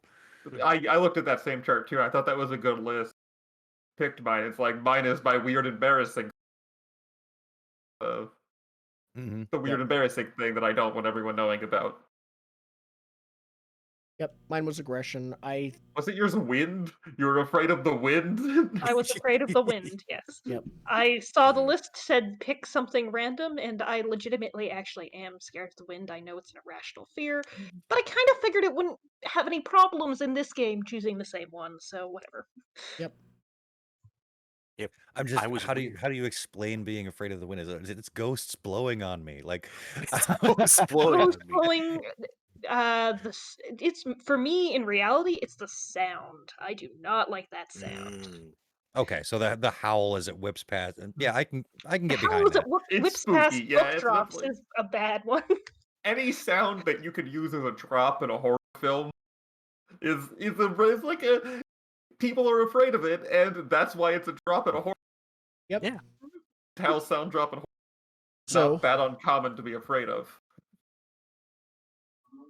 What would we rate this game if we want to jump to that? Or how good is the game at doing what it set out to do is actually the first thing. I would say quite good. I mean, yeah. You're getting exactly what's on the back of the box. Oh yeah, no, it's it is what it sets out to be. Yeah. I know we didn't have bikes, but I love the only rule where one the bike, town is so the exact size it takes to go across quickly on your bike. It does a great job of setting out rules and expectations of the narrative tone, and then keeping that within you is your storytelling parameters. It's also flexible. I think we could have, like, if we went in intending to go 6-8 sessions, we could have. Yeah. And I know that the thing came with 50 million different mods of different versions. I feel that while we didn't, if we picked up a different version of the same rules but different setting, it would have worked just as well. Yeah, Kids on Brooms, I remember, is talked about a few times. Yep. Teens in Space, Dads on Mowers. Is that just a King of the Hill version of this game? It can be, yeah. You ever seen the movie The Burbs? You can do The Burbs. It's a great Tom Hanks movie. I recommend everybody watch it. It's phenomenal. Yeah. And then I think next was who would we recommend the game to? My answer would be anyone already. I'd say narrative players. You have to be interested and know the genre, because while the game is very good at reinforcing the genre, there are some parts that it's very good at informing some of the specifics of the genre, but I don't think it specifically informs the tone without you already knowing it. Like, if someone who has never seen a Steven Spielberg movie comes in, there'll be something, I think, that they'll just not quite get if they haven't consumed any media already like it. I think that's the case with a lot of games, but this one is so hyper focused on this specific genre, and this specific genre both is and isn't popular, if that makes sense. Like, there aren't that many examples of it, but the examples that there are kind of always well known, I guess is what I would say. Yeah, it's a popular genre, but it's not like the popular genre. It's not like superheroes, it's not like fantasy. Right. It's nothing. It's a genre that crosses actually a bunch of different genres, because you've got like The Goonies, which is just a bunch of kids doing some stuff. Then you've got It on the complete opposite side of that. I was Yeah. thinking Stand By Me is the like farthest end away from the other one. It's like the farthest normal end of Stand By Me, where the whole trip is walking to see a dead body and talking. Mm-hmm. Yeah. One thing that was interesting to me, and I just want to bring up the point, in the GM section of this, it goes into narrative control and tone and pace before it tells the DM how to deal with a failed stat check. Good. Those are some of the most important things in GMing, and they're not talked about enough. That's one of the things I am in the process of writing the GM section for my game, and there's a lot of stuff like that I want to do, of just like, this is how you GM this kind of game. I don't know how to write GM sections. I don't. I've been collecting like popular advice. Yeah. The one in this book is decent. Now, having played role-playing games for years, it's fairly basic, but it's pointing out everything you should and should not do, which is good. But it is fairly basic, and there's nothing in here that's like, these are this is how these movies go, and here's the points that you want to hit. Here's the formula for this story. Doesn't say anything about that.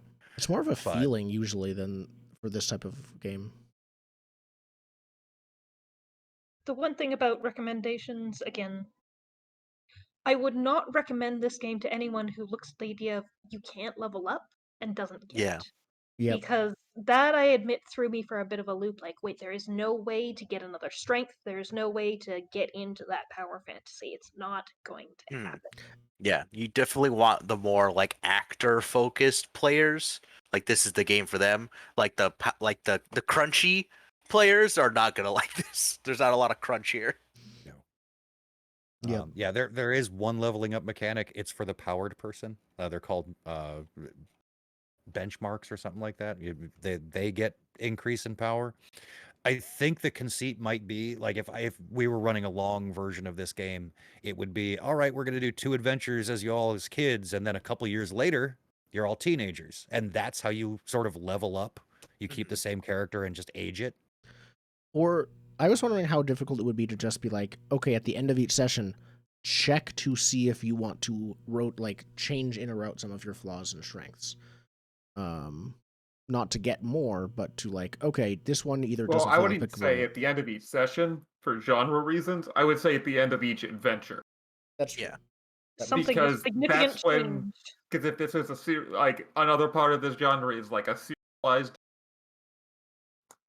where it may not be adventure every week, but it's like 4 adventures a season or something. Yeah. And that's when you would check for those changes, because that is when the thing ends, is when the pieces are picked up and like, what did we learn? And that's when you would change them. And I'd probably want to do that more in a trait vote style than have someone pick their own. That makes sense. Yeah, it's super easy to make those. There's nothing. Oh yeah. There's no mechanics you have to change, really. It's mostly just adding on a few simple systems if you wanted to. Yeah. So and that's just giving people the carrot to chase after the options that are available to them. Mm-hmm. It's incentivizing. It's not fixing anything that's broken. Yeah. All right. Overall rating? Overall rating. I would give it 4 out of 5 conspiracy boards. I'm gonna call it a tricycle. Tricycle? Is that good? Yeah. I mean, for the maximum amount of fires a kid-powered vehicle can have, it's pretty good. There's a hexacycle. You could do a hexacycle either. It does exactly what it sets out to do, but we have also listed things that would feel like mechanically would give it like reason for some of these things. Those are more like personal things rather than like it doesn't do what it says. Just like I would prefer. Based on those descriptors, I would then rate it at Netflix. It's not Blockbuster because it's good enough to stay there, but it's also not some of the other streaming services that have other features. It's not like going to the movies. Yeah, it's not like going to the movies. Thing, exactly, it's Netflix. It's solid. It's what you want. It's there. and it's not Blockbuster. Yeah, following along with that, for me, it's 8 out of 10. An incredibly solid game. Not quite my preference level. Yeah, I give it about an 80% on Rotten Tomatoes. Yeah. That's about right. Yeah. Yep. And we're done. What are we doing next week? I was going to say, do we have hot takes? Do you want to spend 4 hours arguing? Do we want to talk about this off stream? What we want to do We have next? 15 minutes. Yeah. I'm good either way. Would you prefer to talk about it off stream? I was just don't going to care. say hot takes for next week, and we could not hammer any details, like no decisions made in these next couple minutes. Wild, uneducated prediction will be Cymax. Cymax. Something mech related. Yeah, with possibly some magic involved. Because you can never have enough robots or Gundams in your role-playing games. We had to add it into this one. So now okay. We will be back next week with Wizard mechs. something that might be nothing like what I just said. Stone towers, stone chess pieces, skyscraper tall. Your mic is cutting out sometimes. Yeah. Oh no. It's unusual. Either way. Oh, it's probably because it was far. Yeah. Maybe. Thank you everyone for watching. Yep. And we'll be back. Yep.